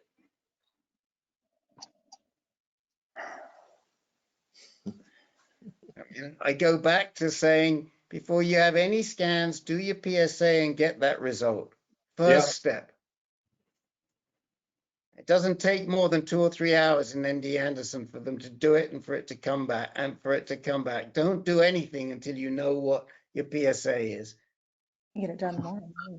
I get it. PSA $15, 3 scans, $3 to $5 or $6,000. What don't you get, Rick? I mean, Len. Right. Well, I didn't want to state the obvious. So can anybody guide us as to where he should pursue the radiation? I thought we were set on a course for Dana-Farber, but when the MD Anderson doctor said some things a little bit differently. Now we're just very confused, which is why we need to get too many cooks in the kitchen, out of the kitchen. Well, I can only go back and say to you the strategy I would adopt. And the strategy I would adopt would be to find out, to get the best possible reading of where my cancer is right now. I don't get why Pomerantz and D'Amico wouldn't want to be absolutely sure when they can. I mean, we couldn't do this years ago. Yeah, they But we ordered can they do ordered it now. they ordered a PSMA scan. My insurance denied it. Really? Yep. Well, I mean, I think that they could have fought for that, and I think you could have got it. But the worst case is you pay out of pocket for your Pylarify scan, and then you go work with Pylarify and Lantheus, and there are ways that they can subsidize that so that you don't have much out of pocket. But that's not an excuse. That's not an excuse to say, hey, well, then we're just going to go through. We're going to do it because the insurance wouldn't pay for it, so we'll just go straight ahead. Hey, no. I mean, that's not my kind of doc, personally. I mean, I think that what they've got to do is try and find out where the cancer is. But there again, why is MD Anderson? Well, I know why MD Anderson's using an Axiom scan, because they don't offer a Pylarify scan. No, but Rick, I guess one of the things that's I gotta get with you guys is that you need to decide where you're going. If you're getting treatment at Dana-Farber, let Pomerantz decide what scans he needs. And who cares what MD Anderson is going to do? You're not going to get treated there. So I don't see the advantage. Yeah, but Herb, don't you care about knowing the best treatment course? Of course I do, but I would assume it. Okay, that so let me Dana-Farber ask you, do that. if you care about best treatment course, how can they figure the best treatment course if they don't know where the lesions and the metastasis is? No, we're all on the same page here. You got to figure. So why, I mean, we've been saying this. So why is Dana-Farber not ordering a Pylarify scan? Well, the question is that I don't know. But we Well, don't know what that's Henry's. what we're talking but about. I'm just worried, Henry, with your PSA. You're on Degarelix and you're on Abby for several weeks. Now, what was your PSA before you started? I forgot. I'm sorry. It's okay. Before surgery, it was 42. And then after surgery, it was at 4.08. And then it went down to 3.94 before I began the Degarelix on November 11th Right. and the abiraterone on November 20th. Well, you're less than a month from start of this. But it would sure be nice to know what your PSA is before you do anything. Well, I can try to. You got a test in Birmingham. Right. That's exactly right. That's what I'm going to try to get done tomorrow morning. Yeah, just get a test. It's not going to be consistent maybe with the other, or maybe it is consistent with where you've been tested before. But at least it's going to give us that guideline. And then I do agree with Herb that you want to be sure where you want to go. And if you decide that you want to go to Dana-Farber, you've got to go back to Pomerantz and D'Amico and say, guys, I know where my cancer is. Let's figure out a way to get me a Pylarify scan. And Pylarify will work regardless of the fact that I've been on ADT. Well, that's Pylarify will work if you are. Pylarify will work if your PSA is greater than about 0.65. So if you're below 0.65, it's too late. And even as Len said, at 0.65, it's not, it's not as strong as if it were higher. What's the rate of failure at 0.65, Len? I think that's about 43% detection at 0.65. If you wait till 1, it jumps up to high 80s, low 90s. detection.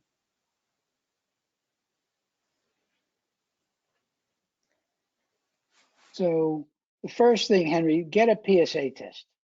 Then, okay, if it's in that range above 1 point, let's say, I would give the cutoff a 1.5 to say, if it's that or higher, then you're going to learn something from some of these scans. But if not, you may not learn anything. And then the question is to Pomerantz, how is this going to affect my treatment plan? I mean, if the scans aren't going to affect your treatment plan, then what's the point? Well, again, Dana-Farber didn't order the scans, but when we were talking to D'Amico about, thanks to y'all, about the lutetium possibility, and Rick, I ended up engaging with Oliver Sartor down at Tulane. Oh, wow. Right. And the thinking is, this is Oliver Sartor talking with Dana-Farber, and they collectively thought that the best thing for me with my disease was to go ahead and get on ADT for 2 years and get it started sooner rather than later, and include the abiraterone, and do the adjuvant radiation treatment to the pelvic bed and to the nose. Well, what you don't know, and I understand, that's why I didn't bother to follow through with you on the PSMA addition trial thing, is that they have had a glitch in terms of being able to deliver the PSMA. So they basically shut down all trials, all new people to trials if you didn't get in by November 17th. And they're not probably going to reopen until February or March. So anybody who's in and approved by November 17th will get treated. But a lot of people are not going to get treated if their name was not submitted and approved by the November 17th. Now, Novartis AAA says, well, there are logistical problems. It's not a problem in manufacturing the drug, but there are logistical problems.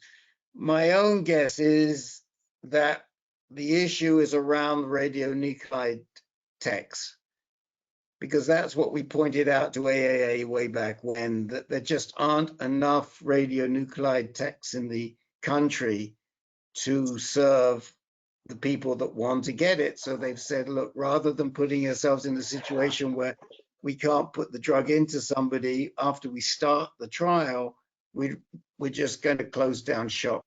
And I think whilst they didn't say that to you, you know, Sartor may have had wind. When did you speak to Sartor?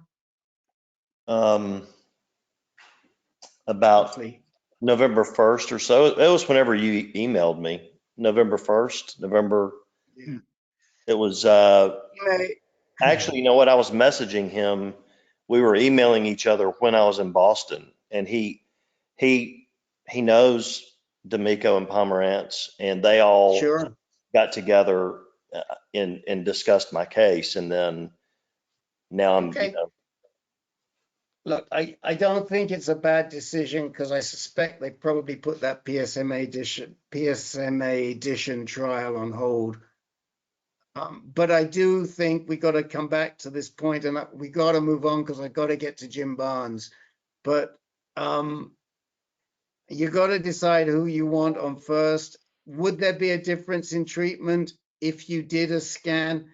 The only difference in treatment I see, I'm not a doc, but the only thing I could imagine is there may be some spot radiation if they were to see a spot in your pelvis, or a spot on your spine, or a spot in, you know, somewhere on your femur. You might get spot radiation now. If it's something that's in the pelvic girdle, they're going to cover that anyway. And the abiraterone plus Firmagon may address the spot that is not in the pelvic girdle if there is something there. But I sure would like to know what was there when I can. Thank you. Oh, and Les just left, and Les wanted time too. I'll have to write to Les. Okay. Rick, I'm gonna pass. You're gonna pass? Yes. You sure? Yeah, I'll ask my question next week.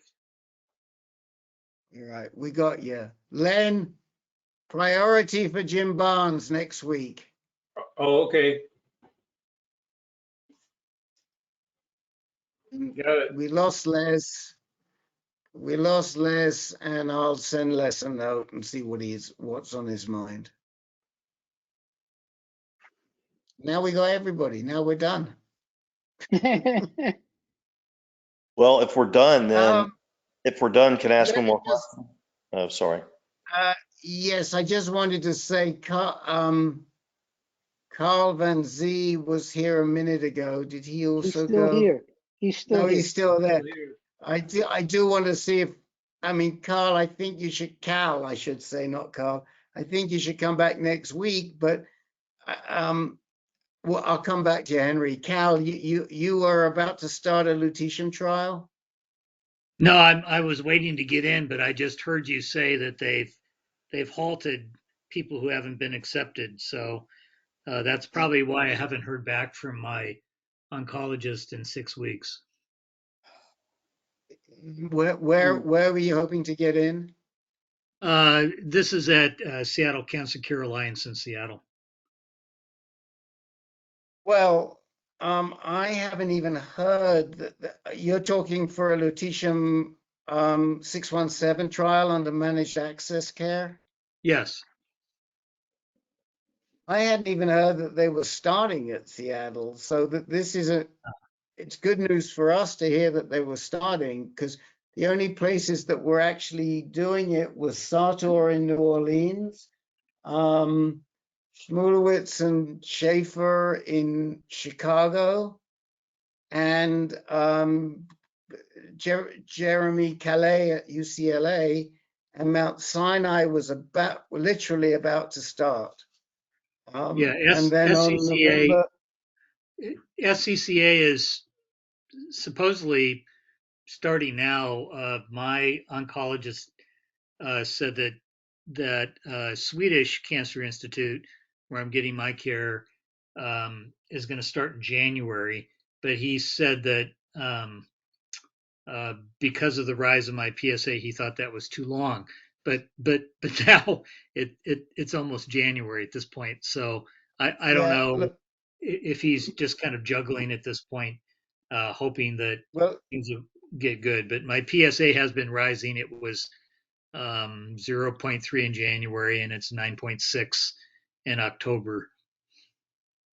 well, let me just say this: your oncologist may not know, but they shut down any new admissions on November 17th. They announced it on November 10th, and they shut it down on November 17th.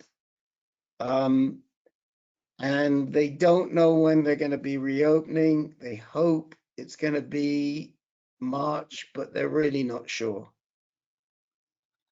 So, and it's possible your oncologist doesn't know that. I mean, he wouldn't know it unless he was at one of the centers that was already admitting people, or he happened to be talking to an advocate like myself, where we're in direct contact with Novartis. I mean, I'll tell you, when we found out, no, I can't tell you this, but let's just say we sometimes we get information before the docs. Let me just say it that way. Okay. And we were very, very respectful of that information until we were sure that the patients who were being treated in certain centers, that they knew as well. So we had to tread water for a couple of days ourselves. Okay, thank you, Rick. Okay, that's a pleasure. Now, Cal, please come back next week. We'll give you the full 9 yards, right, Mr. Sierra? Absolutely. Yeah, I give you the participate full.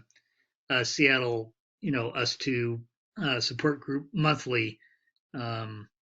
So, but there's different information depending on who's on the call. So thanks very much about this. Yeah, I The mean, the lutetium difference 217 between, trial. I kind of wondered why my doc was waiting 6 weeks to get back to me, and this would explain it. So thank you. let me just say this. The difference between, say, what you'll pick up from Marty Chakoyan and what you'll hear here is that we only work with advanced prostate cancer. I don't think that's true in the Seattle group. Yes, And true. we meet weekly. And the quality of the information that you're going to get here is, and I think Marty Chakoyan would agree with me, is significantly higher, as you can see. I mean, I Yes. doubt Marty Chakoyan, no, he might know because we have somebody we work with commonly, and he works closely with Jim Schraet, and Jim Schraet's aware of what's going on with Novartis because of this common patient. But you're going to hear a lot different stuff on this call, and you're very welcome to attend anytime you want. Thank you very Rick, much. I think Henry and Stacy and also Mike had little questions left. Maybe we could Go deal with ahead, them. please. Yes, we can. Who should we take first? Should we take Mike first and then go to Henry? We'll take Mike. Well, Mike's been waiting patiently since the beginning because Tommy had something she wanted to ask. Tommy, you're No, I up. thought you did, Tommy. I don't. I really what I was going to ask is, you guys know so much, and I wondered if you're all physicians or what are your credentials? We had one physician on this Well, call, but he's a patient. Yes. Okay. Yeah. So we're all peers. So we all are living with or have lived with stage 3 or stage 4 prostate cancer. Most of the guys with stage 4, a couple like myself, just with stage 3, thank God. We have doctors on the call, but if they're on the call, it's because they are peers and not because they're docs. We've gathered a lot of knowledge, and we have some people who are professionals in the medical world. They may not necessarily be physicians. They may be pharmacists. They may even run a lab at the National Institute of Health. On the side. However, AnCan is my primary gig. The NIH is just a side project. Thank you very much. Tommy, this man rubs shoulders with Dr. Fauci on occasion if they happen to be in the corridor at the same time. But but I will say the lab that Herb runs is not related to prostate cancer. Not at all. So, Henry, you had somebody. You're muted. Oh, sorry, I wanted to tell Tommy and Mike that to encourage them to keep coming back. I wouldn't have known about the possibility of lutetium were it not for this group, and it's just a fantastic resource. And I had two quick questions. One, I was thinking about advocating that they add docetaxel to my situation now based on the PEACE-1 trial. And number two, I have firmly decided I'm going to do the adjuvant radiation treatment at a cancer center, whether it be Dana-Farber or MD Anderson or Sloan Kettering or, a place of that ilk. And so I've kind of settled on Dana-Farber since, they've got me scheduled for January 14. So those are my last two questions. And I'm so thankful for y'all's patience. I'm sorry for monopolizing your time. It's fine. Is Dana-Farber would Dana-Farber be the place, or would MD Anderson be the place? So I think it's very smart to get treated at a center of excellence. And I think it's very smart to have your genitourinary medical oncologist at a center of excellence. I don't think you have a genitourinary med onc at MD Anderson yet, or do you? Am I wrong on that? You're correct. I do not. Well, it was supposed to be Paul Korn, but he couldn't do the appointment virtually, so we deferred and just went ahead with the radiation oncologist appointment. All right. You might want to meet with Paul when, I mean, it would be great if you could meet with Paul when you're down there. I mean, the guy's I lovely. tried. And, He doesn't. and the other thing, You're just gonna have to message him and tell him he has to see me, Rick. I mean, let's see what kind of horsepower we're talking about here with you. Come on. Ken's left. Has Ken left? Yes. Yeah, he left. We can try. We can try. We don't have any other Dr. Korn patients on right now, do we? No. What date are you going to be there? I arrive in Houston tomorrow at 3, and I'm there I leave Friday morning. So Thursday is wide open. I'll write to Ken. I could write to Paul. I'll write to Ken and see if he can possibly get you an appointment, but it's such short notice now, unfortunately, you know. So I don't want to speak. Let me tell you what else. I'll tell you what else I could do, and I've got more chance of getting this for you, and I would be equally as comfortable, even if you were to get your radiation. Is I could probably get you an appointment with Dr. E whilst you're down there at Houston Methodist. So she's been 14 years at MD Anderson. And if she was still there, I would refer you to her or to Paul equally. They're both as good as each other. She just left to start to take over the genitourinary medical oncology service, or the genitourinary oncology service at Houston Methodist. And there is a chance I could get you there. And she's probably going to be more candid with you than Paul. And she's going to give you a better view. She's going to be able to compare Dana-Farber to MD Anderson in a way that Paul Korn is not going to be able to do. I'll go meet her for lunch at Torchy's Tacos on Thursday. She may only eat Greek food. I don't know. No, she doesn't just eat Greek food. I bet they've got tacos. All kidding aside, and I know y'all have devoted so much time to him tonight, and I appreciate it, but this has just come at us so fast. I feel like we're almost paralyzed right now. We got the surgery. He's making a good recovery, but now everything else is just coming so fast. I feel paralyzed as to what decisions to make about where to go. I mean, we want him to get the best possible care for the best possible outcome. We have an 11-year-old daughter, and I'm just almost paralyzed and don't know what to make. All right, so let me do this because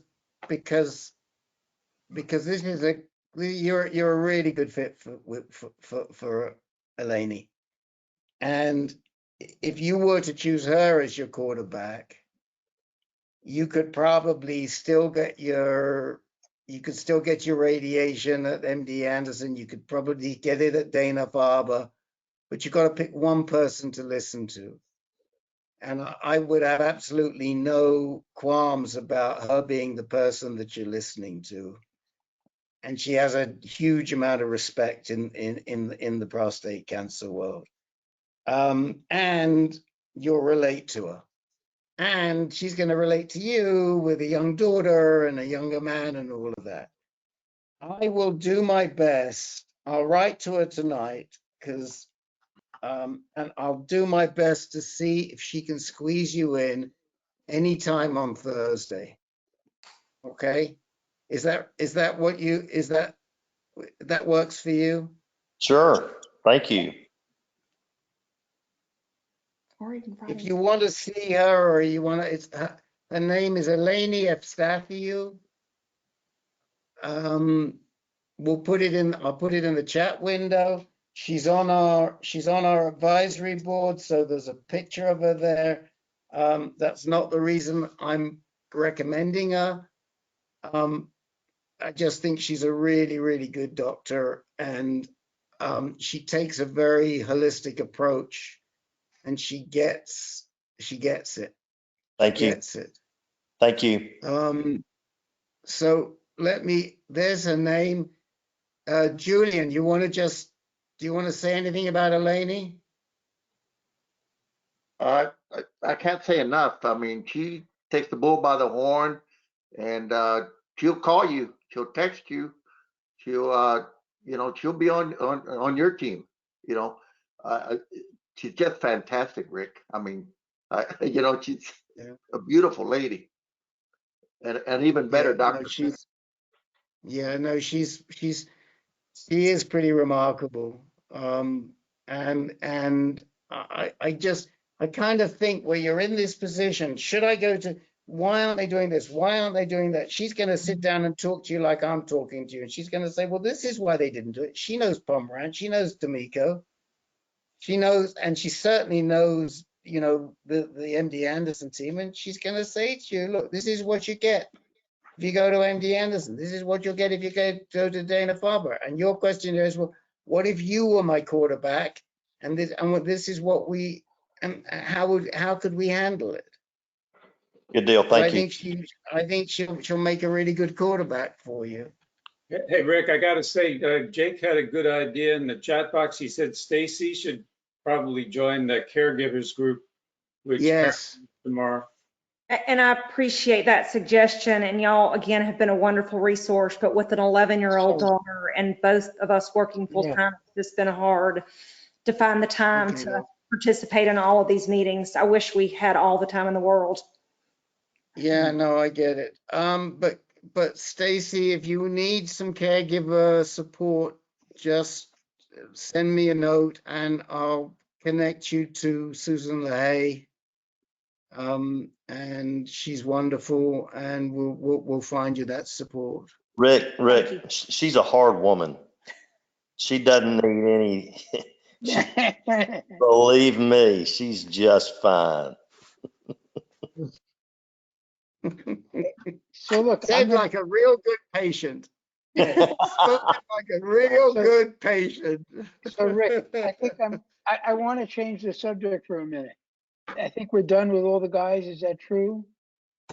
So I wrote to Shmulewicz on my NIH email asking about what about a trial of low dose Abby with food? And I got no response yet.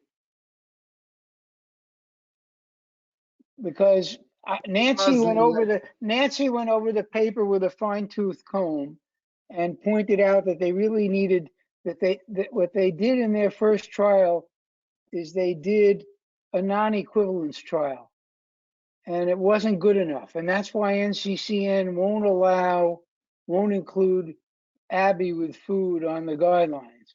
They need to do a superiority trial. And so I wrote to Shmulewicz saying, how about this? And we're pretty sure NIH would fund it, but I got no response yet. Okay, my suggestion would be to call David Muslin, call him up. I'll put his number in the chat window. His number's always here because he's usually on the phone, but he's left already. Right. Talk to him about how to get to Shmulewicz, because he's on first name. He's now on first name terms with Russell. Well, I have to tell you, not too many people ignore an email from an NIH address. I'll tell you that. But Herb, I don't understand why non-inferiority isn't sufficient. Because the difference to show non, because money. of the way that Nancy can explain it to you, Lynn, but the difference for non-inferiority is like a 15% difference. And on their sample size, they could have had a 50% difference and still showed non-inferiority. Nancy read that very carefully. Yeah, well, I mean, it was just a small phase two. That he even recommended that, you know, a larger trial be run. Right, but they need to do it because it's look at what could be saved if this were approved. Yeah. I mean, we're talking about the 1 pill versus 4 for Abby, which is not a cheap pill. Right. And anyway, I'm sending you her. I'm sending you David. He's down in Miami now, so he's not in Chicago. So I just sending it to you right now, Professor. You got it. Got it. Okay, give him a Got call. it. And he's been on abiraterone, and I think he's off the abiraterone now. I think he's off the abiraterone now. He's not on anything. But when he goes back on, he's going to put him on darolutamide. Yes. Anyone else? We're on a roll here. Can't believe we still got 27 of you and we're half an hour over. Oh my gosh. Wrap it up, Rick. One thing I do want to say to you, first of all, I want to thank everybody on this call who's donated to us this year. As you know, we never ask for money other than for one-on-one navigation. Outside for the group, we never ask for money. But this week, you will see, probably tomorrow morning, our annual appeal has gone out.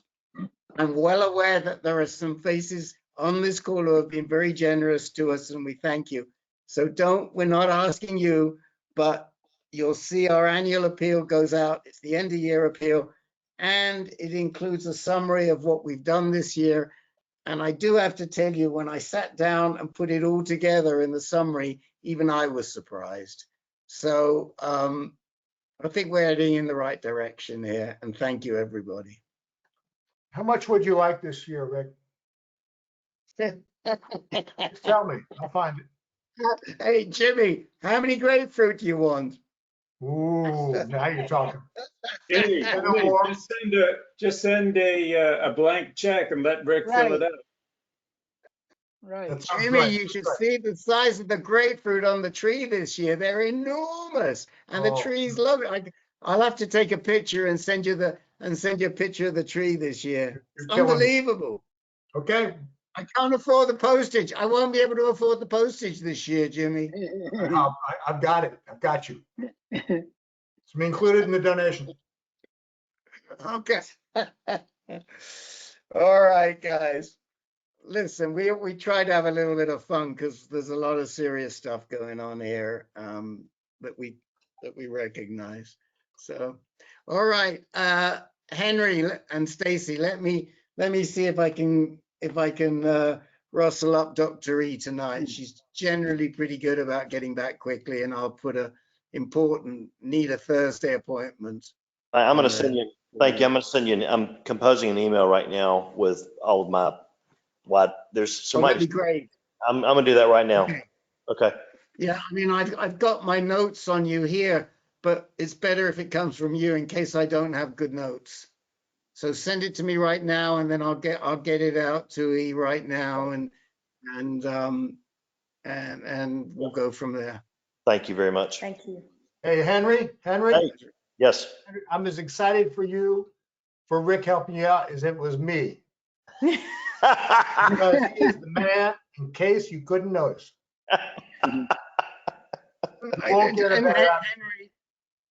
Look, Henry, I can't make any promises. I don't know what her schedule is like, but I do know this. She's the sort of person that if she has to stay an extra hour to see you, she would do that.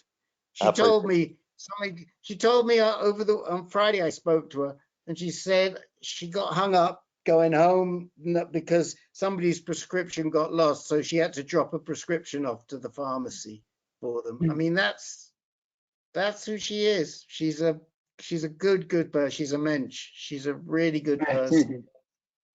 Great. Thank you. Great. Good night, all. Thank y'all. Good night, everybody. Bye. Bye. Thank you all.